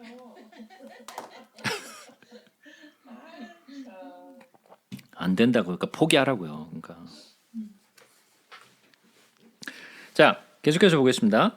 사람이 친구를 위하여 자기 목숨을 버리면 이보다 더 큰 사랑이 없나니. 자, 여기서 친구, 이건 뭐죠? 사람이 라는 것은, 여기서의 사람은 인자 되신 예수를 얘기하는 거죠. 그죠? 이 친구는 누구예요? 나죠. 그죠? 나예요. 이게 필레오예요. 필레오. 이게 친구. 사람이 친구를 위하여 자기 목숨을 버리면, 예수께서 자기의 목숨을 버리는 거죠. 누굴 위하여? 나를 위하여. 예? 이보다 더 큰 사랑이 없다. 이거보다 큰 사랑이 없대. 예. 없죠, 당연히. 너희는 내가 명하는 대로 행하면 곧 나의 친구라. 명하는 게 뭐야 그럼? 사랑을 하는 거죠. 사랑을 하는 거예요. 이제부터는 너희를 종이라 하지 아니하리니 종은 주인이 하는 것을 알지 못함이라. 너희를 친구라 하였노니 내가 내 아버지께 들은 것을 다 너희에게 알게 하였습니다. 여기서 아주 중요한 말씀을 하시는데, 무슨 말씀을 하시냐면, 예수님은 자기 스스로 말하지 않아요. 무엇을 말하세요? 아버지께 들은 것을 다 너희에게 알렸다 그랬어요. 그러니까 자기 스스로 말한 게 아니에요. 그죠? 아버지께서 말하라 하신 것을 말한 거예요. 그럼 우리는 어때야 되겠어요? 나의 말을 해야 되겠어요? 아니면 주께서 나에게 말씀하라 하신 걸 말해야 되겠어요? 예, 내 말을 줄이고, 예? 내 말을 줄이고 예수의 말을 전해야죠. 예? 내 생각, 세상의 것들을 자꾸만 끌어들이지 말고 예수의 것을 전하는 것이 우리의 복음이에요. 그죠? 그것이 빠져버린 건 아무것도 아니야. 그거는 다 쓸모다 없어요. 그것들은. 자, 계속해서 보겠습니다. 너희가 나를 택한 것이 아니요 내가 너희를 택하여 세웠나니 이는 너희로 가서 열매를 맺게 하고, 다시 말씀하시죠. 뭐를 하기 위하여? 너희에게 열매를 맺게 하기 위하여, 또 너희 열매가 항상 있게 하여 내 이름으로 아버지께 무엇을 구하든지 다 받게 하려 함이라. 이 말씀은 아까 하신 말씀과 똑같은 이야기죠. 무슨 말씀? 너희가 내 안에 거하고 내 말이 너희 안에 거하면 무엇이든지 원하는 대로 구하라. 그리하면 이루리라. 누구의 이름으로? 예수의 이름으로. 예수의 이름으로. 그러니까 그 이름에 권세가 있어요. 내가 이것을 너희에게 명함은 너희로 서로 사랑하게 하려 함이라 그랬어요. 예? 자, 그러니까 이 15장의 말씀의 중심은 뭐예요? 사랑이에요. 사랑이에요. 사랑이에요. 여기서 내가 이것을 너희에게 명함은 너희로 서로 사랑하게 하려 함이라 그랬어요. 그죠? 근데 이 사랑이 뭔 단어를 썼는지 아세요? 아가파테라고 썼어요. 아가파테. 그러니까 뭐예요?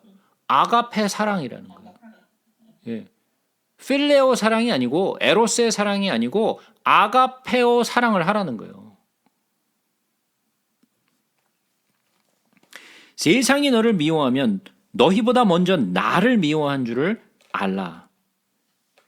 너희가 세상에 속하였으면 세상이 자기의 것을 사랑할 것이나 너희는 세상에 속한 자가 아니요 도리어 내가 너희를 세상에서 택하였기 때문에 세상이 너희를 미워하느니라. 그러니까 우리는 세상에 속한 자예요? 아니면 예수께 속한 자예요?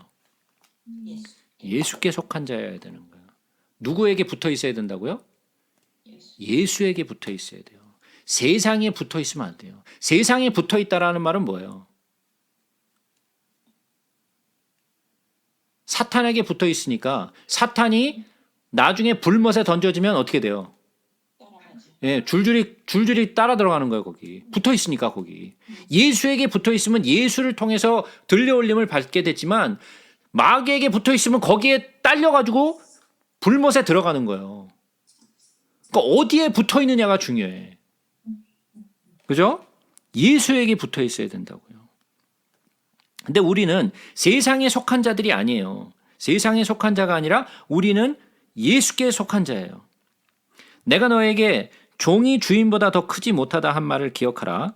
사람들이 나를 박해하였은즉 너희도 박해할 것이요 내 말을 지켰은즉 너희 말도 지킬 것이라. 자, 예수님이 박해를 당하셨어요. 그럼 우리는 박해를 당하겠어요, 안 당하겠어요? 당해요. 예, 박해를 당하는 것이 정상이에요. 근데 우리는 박해를 당하기 싫어해. 그죠? 예, 박해 당하기 싫어요. 예수 믿는 건 좋은데 박해 당하는 건 싫어. 그건 뭔 말이에요, 그건? 예? 그건 뭔 말이야, 도대체? 좋은 것만 하겠다는 거지. 그러면 예수에게 속한 자겠어요? 안 속한 자겠어요?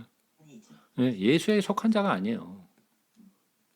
예수가 박해를 받았고 핍박을 받았으므로 세상은 우리를 핍박할 수밖에 없어요. 왜? 우리는 산자기 때문에 우리를 죽이려고 하거든. 그러나 사람들이 내 이름으로 말미암아 이 모든 일을 너에게 하리니 이는 나를 보내신 이를 알지 못함이라. 자, 왜 그들이 박해를 해요?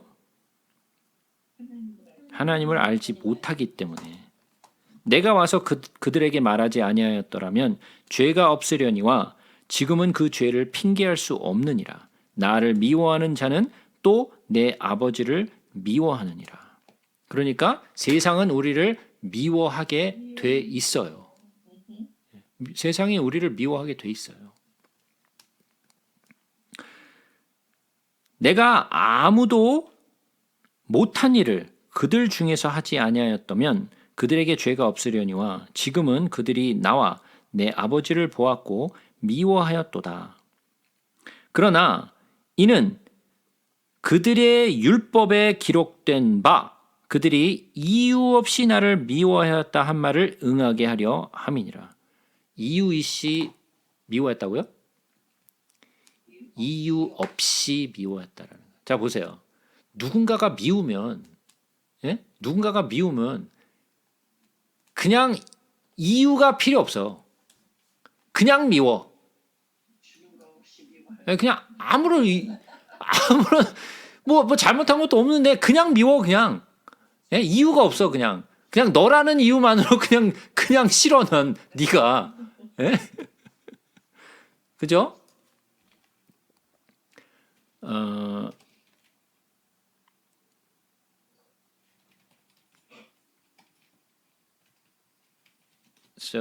잠시만요. 제가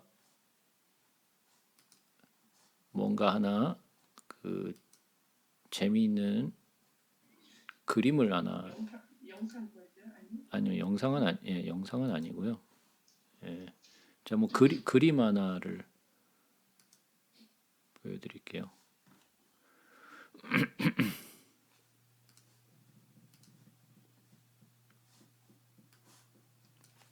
보이시나요?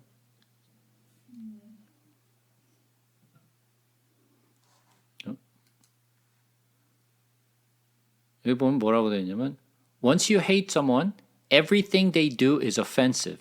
Look at this bitch eating those crackers like she owns the place. 자, 이 여자아이가 에? 빵을 먹고 있어. 에? 근데 그냥 미우니까 말이 어떻게 나와요? 더 나아지. Look at this bitch. 너무 강조하는데. 예. 아니 아무런 이유가 없어. 근데 그냥 미우니까 그냥 빵 먹고 있는데 그냥 그 모습이 그냥 밉살스러운 거예요. 그냥 이게 되게 유명한 그림이에요. 예, 유명한 그림이에요 이게. 예? 여러분들 이 그림 아마 처음 보셨을 거예요. 그죠?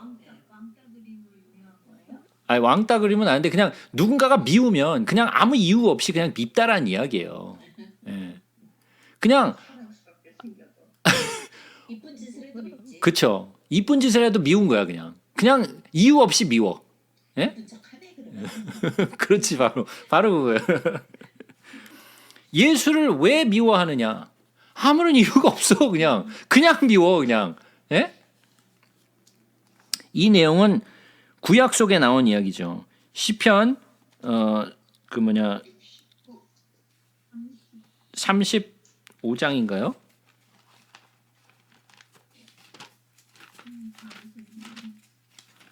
네, 시편 35장 19절이죠. 시편 35장 19절. 부당하게 나의 원수된 자로 나로 말미암아 기뻐하지 못하게 하시며 까닭 없이 나를 미워하는 자들이 서로 눈짓하지 못하게 하소서. 까닭 없이 미워하는. 아무런 이유 없이 그냥 미운 거예요. 그냥 누가 다윗이 그냥 미워 그냥. 예? 사울이 아무리 다윗이 잘해도 미운 거야 그냥. 왜? 하나님께 사랑을 받으니까 그냥 미워. 예? 자기가 사랑받지 못하고 다윗이 막 사랑받으니까 그냥 미워서 죽여버리는 거야 그냥. 어떻게 해선 죽여버리려. 자기한테 선을 베풀어도 죽여버리고 싶은 거야. 그죠? 그것이 뭐예요? 바로 마귀의 마음이에요. 그냥 이유 없이 그냥 미워. 그냥 죽여버리고 싶어. 왜? 사랑받으니까. 누구에게? 하나님으로부터 사랑받으니까 그냥 미워. 그냥 죽여버리고 싶어 그냥. 그런 마음인 거예요. 예수를 죽여버리고 싶은 거예요 그냥. 왜? 아버지를 미워하니까 그 아들도 미워. 그런 거 있잖아요. 예? 누군가가 아버지하고 원수가 지니까 아유 저 자식들도 그냥 다 그냥 미워버려. 그죠? 이유 없이 그냥 미워 그냥. 그렇지. 이유가 있는 거예요. 수백 식구가 있는데 시금치도 안 먹는 거지. 자, 계속해서 보겠습니다. 다시 요한복음으로 돌아와서 내가 아버지께로부터 너희에게 보낼 보혜사 곧 아버지께로부터 나오시는 진리의 성령이 오실 때 그가 나를 증언하실 것이요 너희도 처음부터 나와 함께 있었으므로 증언하느니라. 자, 다시 한번 보죠. 내가 아버지께로부터 너희에게 보낼 보혜사. 누가 보내는 거예요?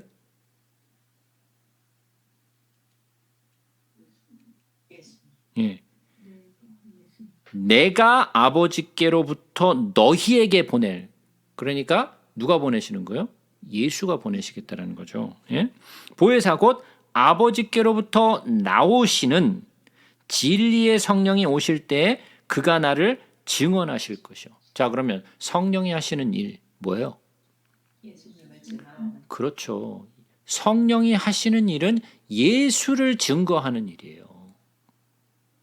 성령이 오시면 무슨 미래일을 얘기하는 무슨 예언을 하는 게 아니고 뭐를 증거해요? 예수를 증거하는 것이 성령이 하시는 일이에요. 근데 어디서 자꾸만 이상한 것들을 하고 있느냐고요. 성령의 일은 예수를 증거하시는 것이 성령의 일인데 왜 딴 것들을 하면서 환호하고 있느냐고요. 거기에. 보너스라고 생각하면 됩니다. 자, 계속해서 보겠습니다. 내가 이것을 너희에게 이름은 너희로 실족하지 않게 하려 함이니 사람들이 너희를 출교할 뿐 아니라 때가 이르면 무릇 너희를 죽이는 자가 생각하기를 이것이 하나님을 섬기는 일이라 하리라. 이게 놀라운 말씀이에요. 놀라운 말씀이에요. 뭐가 놀라운 말씀이에요? 예수를 믿는 자들을 출교하고 잡아 죽이면서 하는 말이 뭐예요?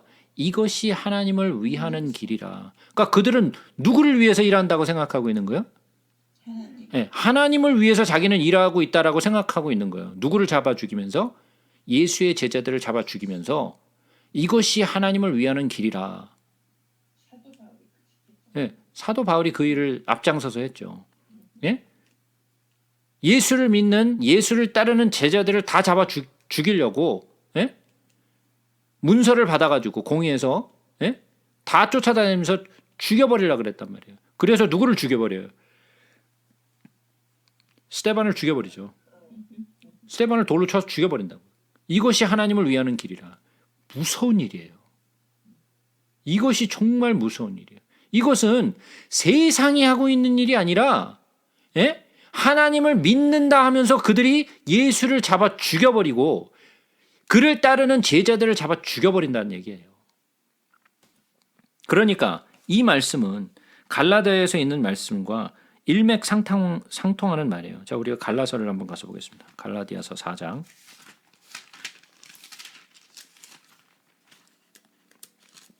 갈라디아서 4장 21절부터 보겠습니다. 내게 말하라. 율법 아래에 있고자 하는 자들아, 율법을 듣지 못하였느냐? 기록된 바 아브라함에게 두 아들이 있으니 하나는 여종에게서 하나는 자유 있는 여자에게서 낳았다 하였으며 여종에게서는 육체를 따라 낳고 자유 있는 여자에게서는 약속으로 말미암았느니라. 이것은 비유니 이 여자들은 두 언약이라. 하나는 시내 산으로부터 종을 낳은 자니 곧 하갈이라.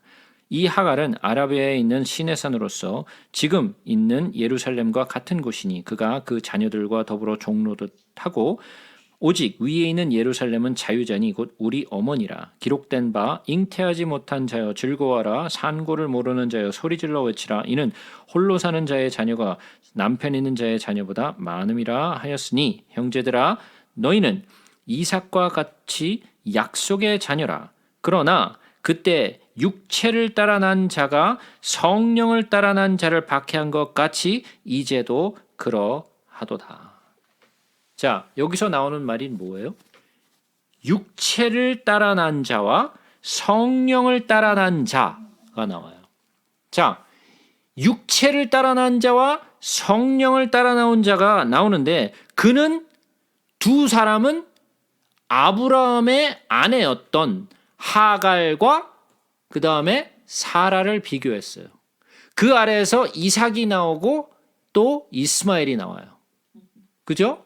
그러나 이스마엘은 아무리 아브라함을 통해서 나온 자녀라 할지라도 그는 육체로 난 자예요. 이삭은 사라를 통해서 약속을 따라 나온 자로서 그는 하나님의 독자로서 나오지만 이스마엘은 아브라함의 아들이지만 그는 육체로 난 자예요. 그죠? 이삭은 성령으로 난 자를 의미하고 있어요. 자, 그러면 이 두 사람은 아브라함으로부터 나온 사람들이에요. 한 뿌리에서 나왔어요. 그죠? 자, 그러면 이것은 아브라함의 둘 다 자녀인데 하나는 육체로 난 자, 하나는 성령으로 난 자. 그러면 이것은 지금 시대에 누가 누구를 핍박하고 있는 거예요? 세상이 예수를 모르는 자가? 아니에요. 교회 안에서 육체로 난 자가 있고 성령으로 난 자가 있는데, 성령으로 난 자가 육체를 난 자를 핍박하는 것이 아니라 육체로 난 자가 성령으로 난 자를 핍박한다라는 거예요. 그러면 교회 안에 육체로 난 자들은 무엇을 따라 살아요? 율법을 따라 살아가면서 이것이 하나님을 위한 길이라 하면서 누구를 잡아 죽여요? 성령으로 난 자들을 잡아 죽이려고 한다는 거예요. 이게 한 지붕 아래 일어나는 복잡한 관계예요. 한 지붕 아래 두 가정이 살아가고 있는 거예요. 이것은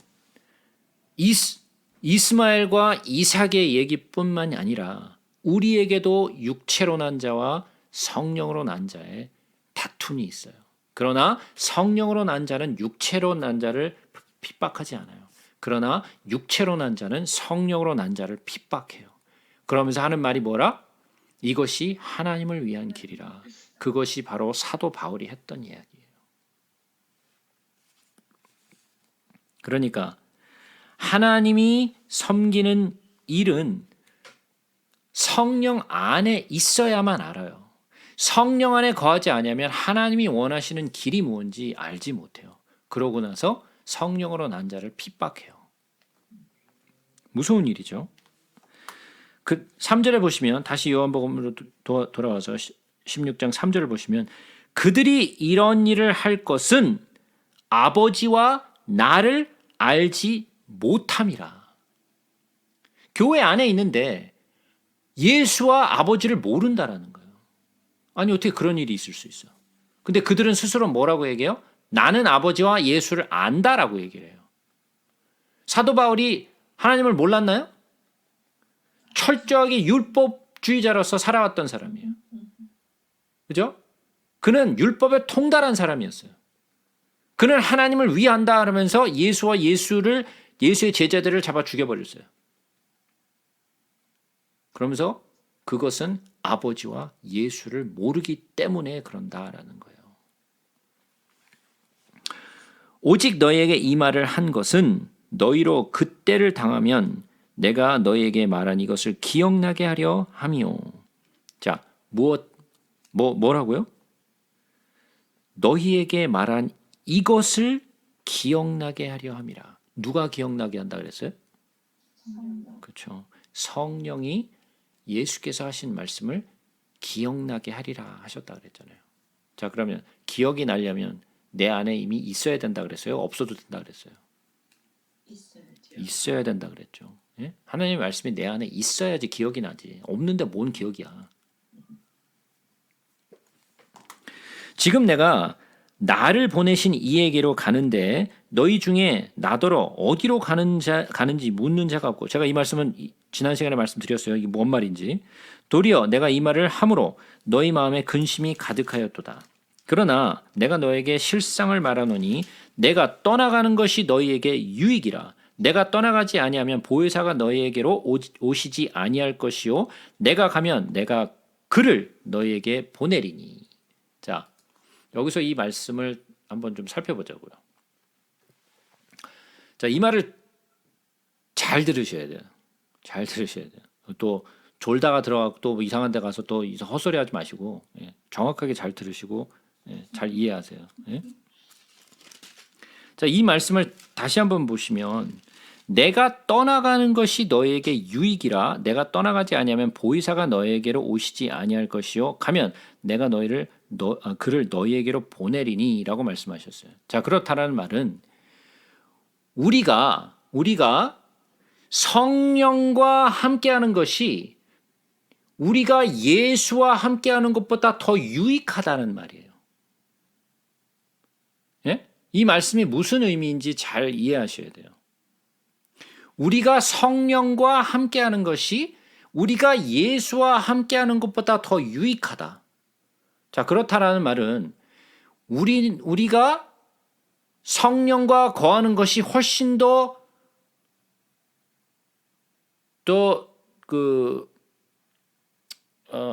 뭐라고 해야 되나?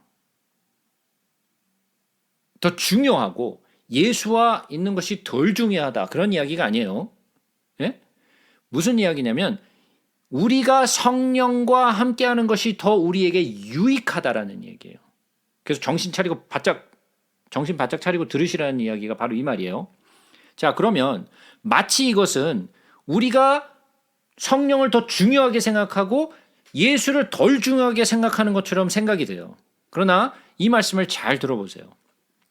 제가 아까 지난 시간에도 말씀드렸어요. 아버지와 예수와 성령이 하시는 일은 달라요. 이해가 되시죠? 자, 마리아를 통해서 천사가 그 기쁜 소식을 전해줬을 때 그를 뭐라고 불렀어요? 그를 뭐라고 부르라 그랬어요? 마태복음 1장으로 다시 한번 가서 보겠습니다. 뭐라 그랬는지. 마태복음 1장 22절, 23절 보겠습니다. 이 모든 일이 된 것은 주께서 선지자로 하신 말씀을 이루려 하심이니 이르되 보라 처녀가 잉태하여 아들을 낳을 것이요 그의 이름은 임마누엘이라 하리라 하셨으니 이를 번역한즉 하나님이 우리와 함께 계시다 함이라 그랬어요. 자, 예수님을 뭐라고 부르라 그랬다고요? 임마누엘이라 그랬어요. 임마누엘이 뭔 말이죠? 하나님이 우리와 함께 계시다. 예. 임이라는 것은 with, 함께라는 뜻이에요. 누라는 것은 우리와라는 뜻이에요. 예? 엘, 하나님이 우리와 함께 하신다. 그래서 임마누엘이에요. 예? 자, 그러면 보세요. 임마누엘 하신 예수님은 우리와 함께 하시는데 예수님이 이 땅에 오셨을 때 제자들과 함께 하셨어요. 그죠? 제자들과 함께 하셨는데 예수님은 육체를 입고 오셨기 때문에 그가 그의 스스로의 능력을 제한하셨어요. 그래서 예수님은 제자들과 한 곳에 계시면 다른 곳에 계실 수 없었어요. 제자들과 함께 있으면 거기서 제자들과 함께 계시는 것만 가능했어요. 예수님이 제자들과 함께 하시면서 다른 이들과 함께 하실 수 없었어요. 그죠? 예수님이 이 땅에 오셔서 제자들과 함께 하셨지만 그는 한정된 장소에서 한정된 시간에 제한되실 수밖에 없었어요. 그러나 성령도 제한하시죠. 성령은 누구에게나 있는 것은 아니에요. 그죠? 성령은 믿는 자들과 함께 하세요. 아무에게나 함께 하지 않아요. 그러나 성령은 나와 함께 계실 수도 있고 여러분들과 함께 동시에 계실 수 있으세요. 그러나 육체를 입고 오신 예수는 그러실 수 없었어요. 그죠? 성령은 영이시기 때문에 우리를 위해서 죽으실 수도 없어요. 육체가 없으시기 때문에. 그죠? 맞나요? 그의 능력과 지혜와 모든 것이 무궁무진해요. 그죠? 근데 예수님은 스스로 자기의 능력과 지혜를 제한하셨어요. 그리고 예수님은 제자들과 동행하시면서 함께 임마누엘 하셨어요. 그러나 성령은 임마누엘 하신 게 아니에요. 임이라는 것은 with라는 뜻인데 그 with라는 것은 함께 동행하는 거예요. 옆에서 동행하는 거예요. 안에 들어와 있는 게 아니라고요. 옆에 있는 거예요. 마치 외주하시는 성령의 능력처럼 예? 함께 거하는 거예요. 옆에 있는 거예요. 내 안에 들어와 있는 게 아니에요. 성령은 내 안에 내주하심으로 내 안에 거하세요.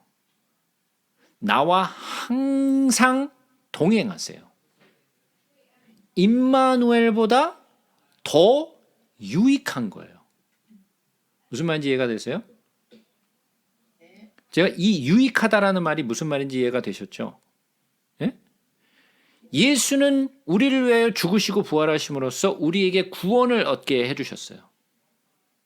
그러나 성령은 구원을 입은 자들에게 능력으로 예수를 증거하게 하시고 능력으로 하나님의 일을 할 수 있도록 도와주세요. 그것이 성령이 하시는 일이에요. 그래서 우리에게 있어서는 우리 성도들에게 있어서는 우리가 성령과 함께 하는 것이 더 유익하다라는 이야기예요. 이해가 되시죠? 이 말을 잘못 이해하시고 또 엉뚱한 얘기 가서 어디 가서 하지 마시고 예? 잘 이해하셔서 예, 이 말씀을 생각하시길 원해요. 그래서 예수님이 하시는 말이 내가 가는 것이 너희에게 유익이라. 왜? 가셔야 성령을 우리에게 보내주실 수 있으시니까. 그래서 우리에게 유익하다라는 거예요. 그래서 내가 떠나가지 아니하면 보혜사가 너에게로 오시지 아니할 것이라니까. 예수는 가야 되는 거예요. 그죠? 예수는 가야 되는 거예요. 그래야 성령이 우리에게 오시니까. 그가 와서 죄에 대하여 의에 대하여 심판에 대하여 세상을 책망하시겠다. 자, 그러면 성령이 하시는 일 가운데 죄와 의와 심판에 대하여 세상을 책망하시겠다 그랬어요. 그렇죠? 예수를 증거하시는 것과 더불어 죄와 의와 심판에 대해서 말하는데, 자, 죄에 대하여라 하면 그들이 나를 믿지 아니하며, 그러니까 예수를 믿지 아니하면 죄가 우리에게 남아 있어서 우리는 죄인이에요. 그죠? 예수가 있어야만 나의 죄가 사해져요. 근데 예수가 없으면 우리의 죄가 사해지질 않아요. 그래서 뭐예요? 죄에 대하여라 하면 그들이 나를 믿지 아니하며, 예수를 믿지 아니하니까 죄가 우리에게 계속 남겨져 있는 거죠. 없어지지 않았으니까. 내가 짊어지고 가야 되는 거니까. 그죠? 그래서 성령이 오시면 죄에 대하여 세상을 책망하시는데, 내가 예수를 믿지 아니하니까 내가 죄가 그냥 그대로 있으니까 나는 죄의 덩어리라는 거죠. 나는 예수가 있어야만 그 죄가 씻겨져 가는데, 그죠? 죄에 대하여라면 그들이 나를 믿지 아니하며, 예수를 믿지 아니하는 것이 죄다라는 거예요. 왜? 우리의 죄는 예수가 있어야만 씻겨지니까. 의에 대하여라 함은 내가 아버지께로 가니 너희가 다시 나를 보지 못하며, 이건 제가 설명드렸죠. 예수만이 뭐라고요? 의인이시죠.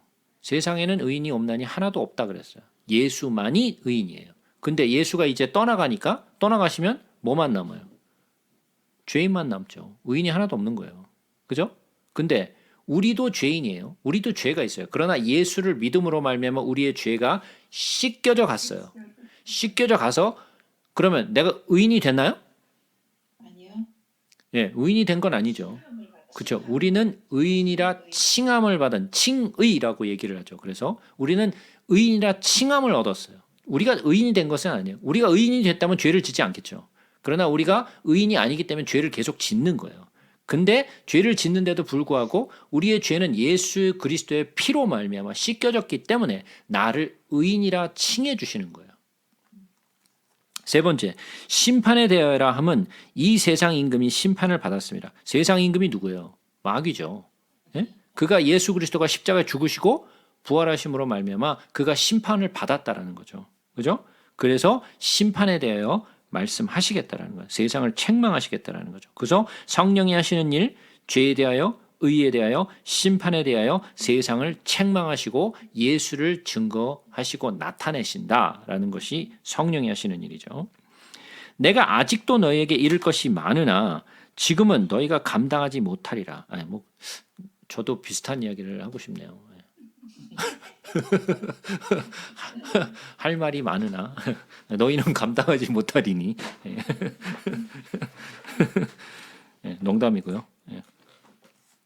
내가 아직도 너희에게 이를 것이 많으나 지금은 너희가 감당하지 못하리라. 그러나 진리의 성령이 오시면, 자, 이거 잘 들으세요.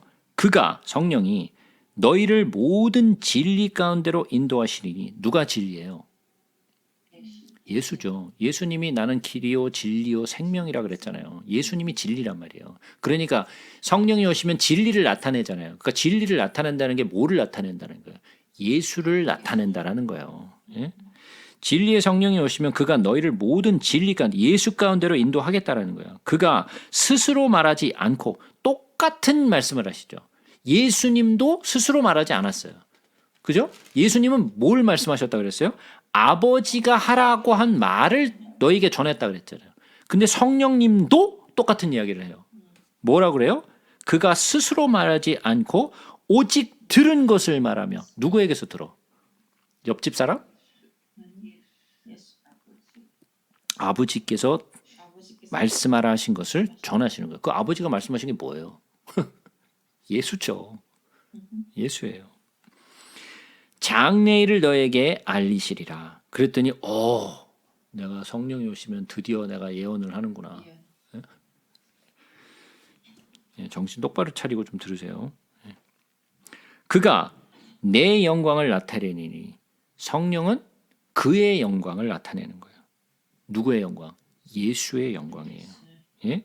그리고 내 것을 가지고 너희에게 알리겠습니다. 누구 것을 가지고? 예수의 것을 가지고 너희에게 알리겠다. 그러니까 성령이 하시는 일은 뭐예요? 전부 다. 예, 예수를 나타내는 거예요. 성령이 하시는 일은 예수를 나타내는 거예요. 그러면 성령이 일하시는 곳에는 뭐가 자꾸만 나타나야 돼요? 예수가 나타나야 돼요. 예수의 이름이 영광스럽게 드러나야 되고 예수의 일이 나타나야 되는 거예요.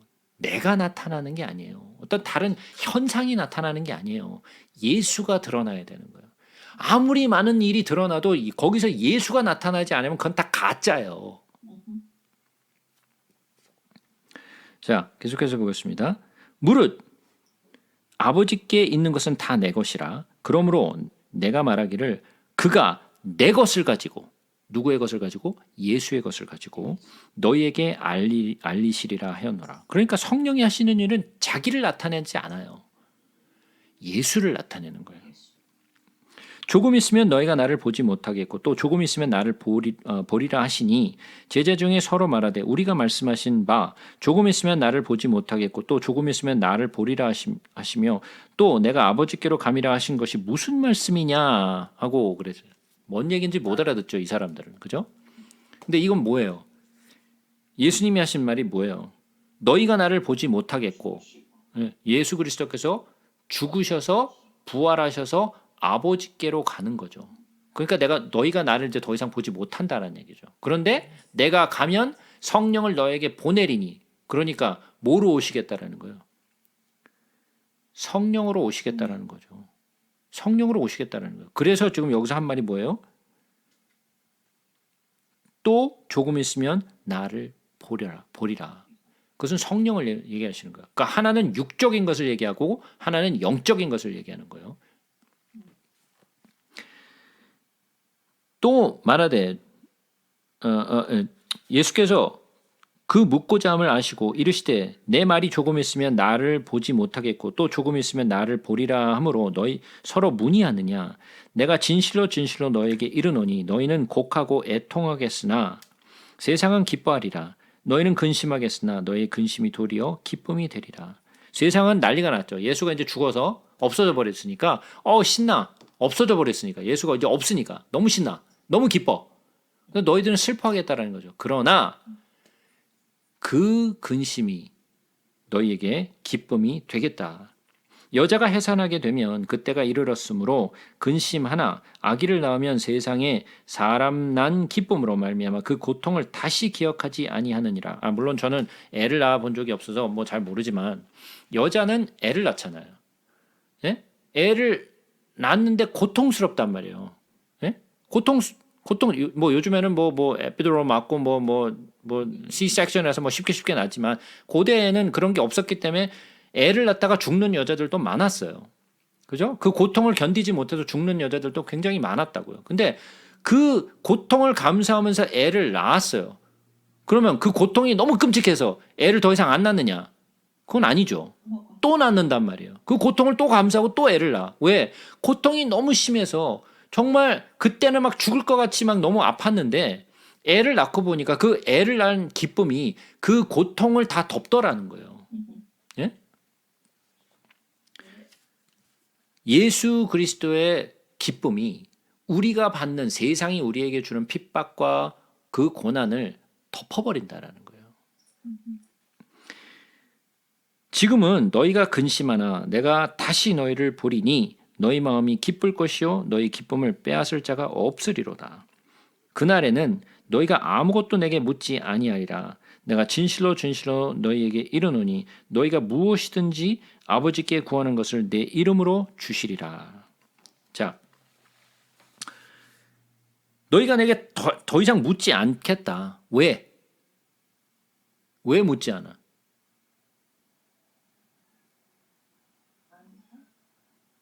응? 왜 제자들이 더 이상 묻지 않아도 된다라는 거예요?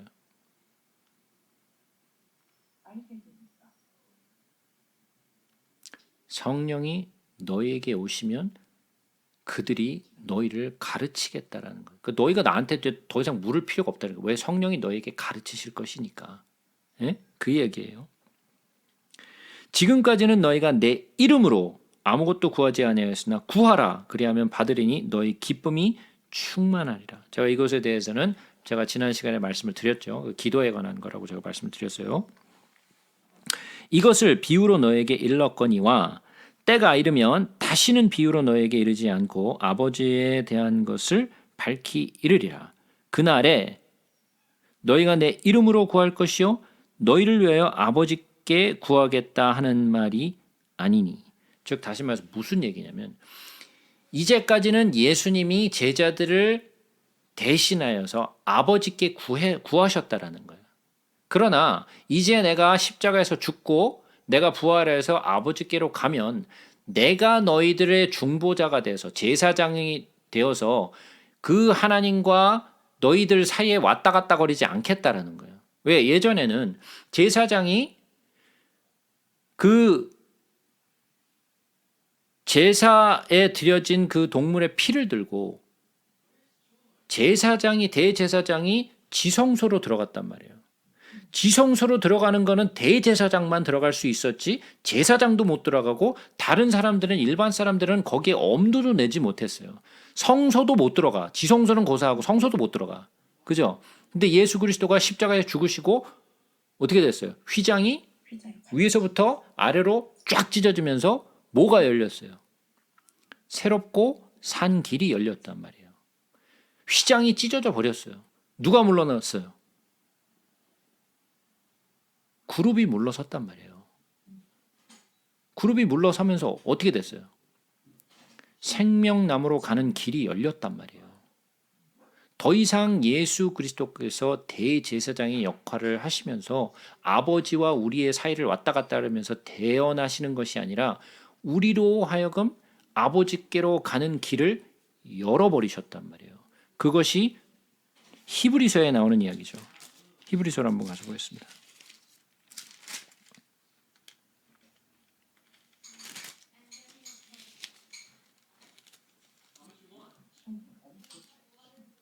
예?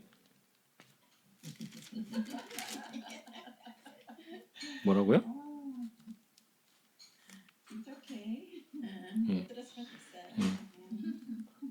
궁시렁궁시렁 거면서 내 뒷담화를 까고 있는 것 같은데.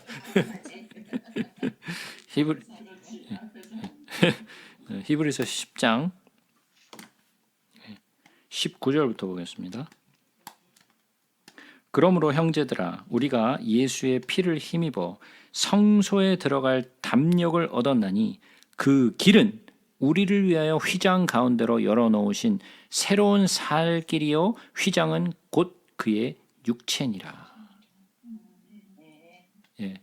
그 휘장은 찢어진 휘장은 예수 그리스도의 찢어진 육체, 즉 다시 말해서 십자가에서 찢어지신 거죠. 그가 우리의 휘장이셨는데 그가 십자가에 죽으심으로 그 휘장이 쫙 찢어짐으로 우리에게 어떤 길을 여셨느냐? 새롭고 산 길을 여신 거예요. 그래서 더 이상 대제사장을 통하여 하나님께 나아가는 것이 아니라 우리가 직접 나갈 수 있는 길을 열어신 거죠. 그것이 바로 새롭고 산 길이라는 이야기죠. 이는 너희가 나를 사랑하고 또 내가 아버지께로부터 온 줄을 믿었으므로 아버지께서 친히 너희를 사랑하심이라. 왜? 우리가 예수를 사랑하면 아버지는 우리를 사랑하세요. 내가 아버지에게서 나와 세상에 왔고 다시 세상을 떠나 아버지께로 가노라 하시니 제자들이 말하되 지금은 밝히 말씀하시고 아무 비유로도 하지 아니하시니 우리가 지금에야 주께서 모든 것을 아시고 또 사람의 물음을 기다리시지 않는 줄을 아나이다. 이로써 하나님께로부터 나오심을 우리가 믿사옵나이다. 예수께서 대답하시되 이제는 너희가 믿느냐? 자, 그러면 여기까지 믿었다는 거 안 믿었다는 거예요. 안 믿었죠. 예. 지네들은 믿는다고 소리치고 돌아다니는데 믿는 게 아니라는 거죠. 예? 그러니까 성령이 오시기 전에는 우리의 믿음은 이런 흔들바위 같이 맨날 흔들흔들 거려요. 어느 날은 믿는 것 같다가 어느 날은 못 믿는 것 같다 막 왔다 갔다 정신을 못 차려. 성령이 오시기 전까지는 아무리 베드로라 할지라도 예수를 저주하고 도망갈 만큼 이게 우리의 인간의 모습이라는 거예요. 보라, 너희가 다 각각 제 곳으로 흩어지고 나를 혼자 둘 때가 오나니 벌써 왔도다. 이제 도망갈 때가 왔다라는 거죠. 그러나 내가 혼자 있는 것이 아니라 아버지께서 나와 함께 계시느니라. 예, 아버지께서 항상 함께 하시죠. 언제 아버지께서 예수를 떠나세요? 그렇죠. 십자가에 못 박히실 때는 아버지가 그를 외면해 버리시죠. 그렇죠? 이것을 너희에게 이르는 것은 너희로 내 안에서 평안을 누리게 하려 함이라. 그러니까 평안을 누리는 것은 어떻게 해야 돼요? 예수 안에 거하는 거예요. 예수 안에 거하지 않으면 평안이 없어요. 세상에서는 너희가 환난을 당하나 담대하라. 내가 세상을 이기었노라. 그 뭔 말이에요? 그러면 네 스스로 세상을 이길 수 있다라는 거 없다라는 거예요. 없다라는 거예요. 그런데 네가 내 안에 거하면 내가 세상을 이겼으므로 너도 세상을 이긴다라는 거죠. 그러니까 내 능력으로 세상을 이기는 게 아니에요. 예수의 능력으로 내가 세상을 이기는 거지 내 능력 갖고 세상을 이기는 게 아니에요. 이해가 되시죠? 자, 그러면 오늘 16장까지 마쳤습니다. 자, 여기까지 질문 있으신가요?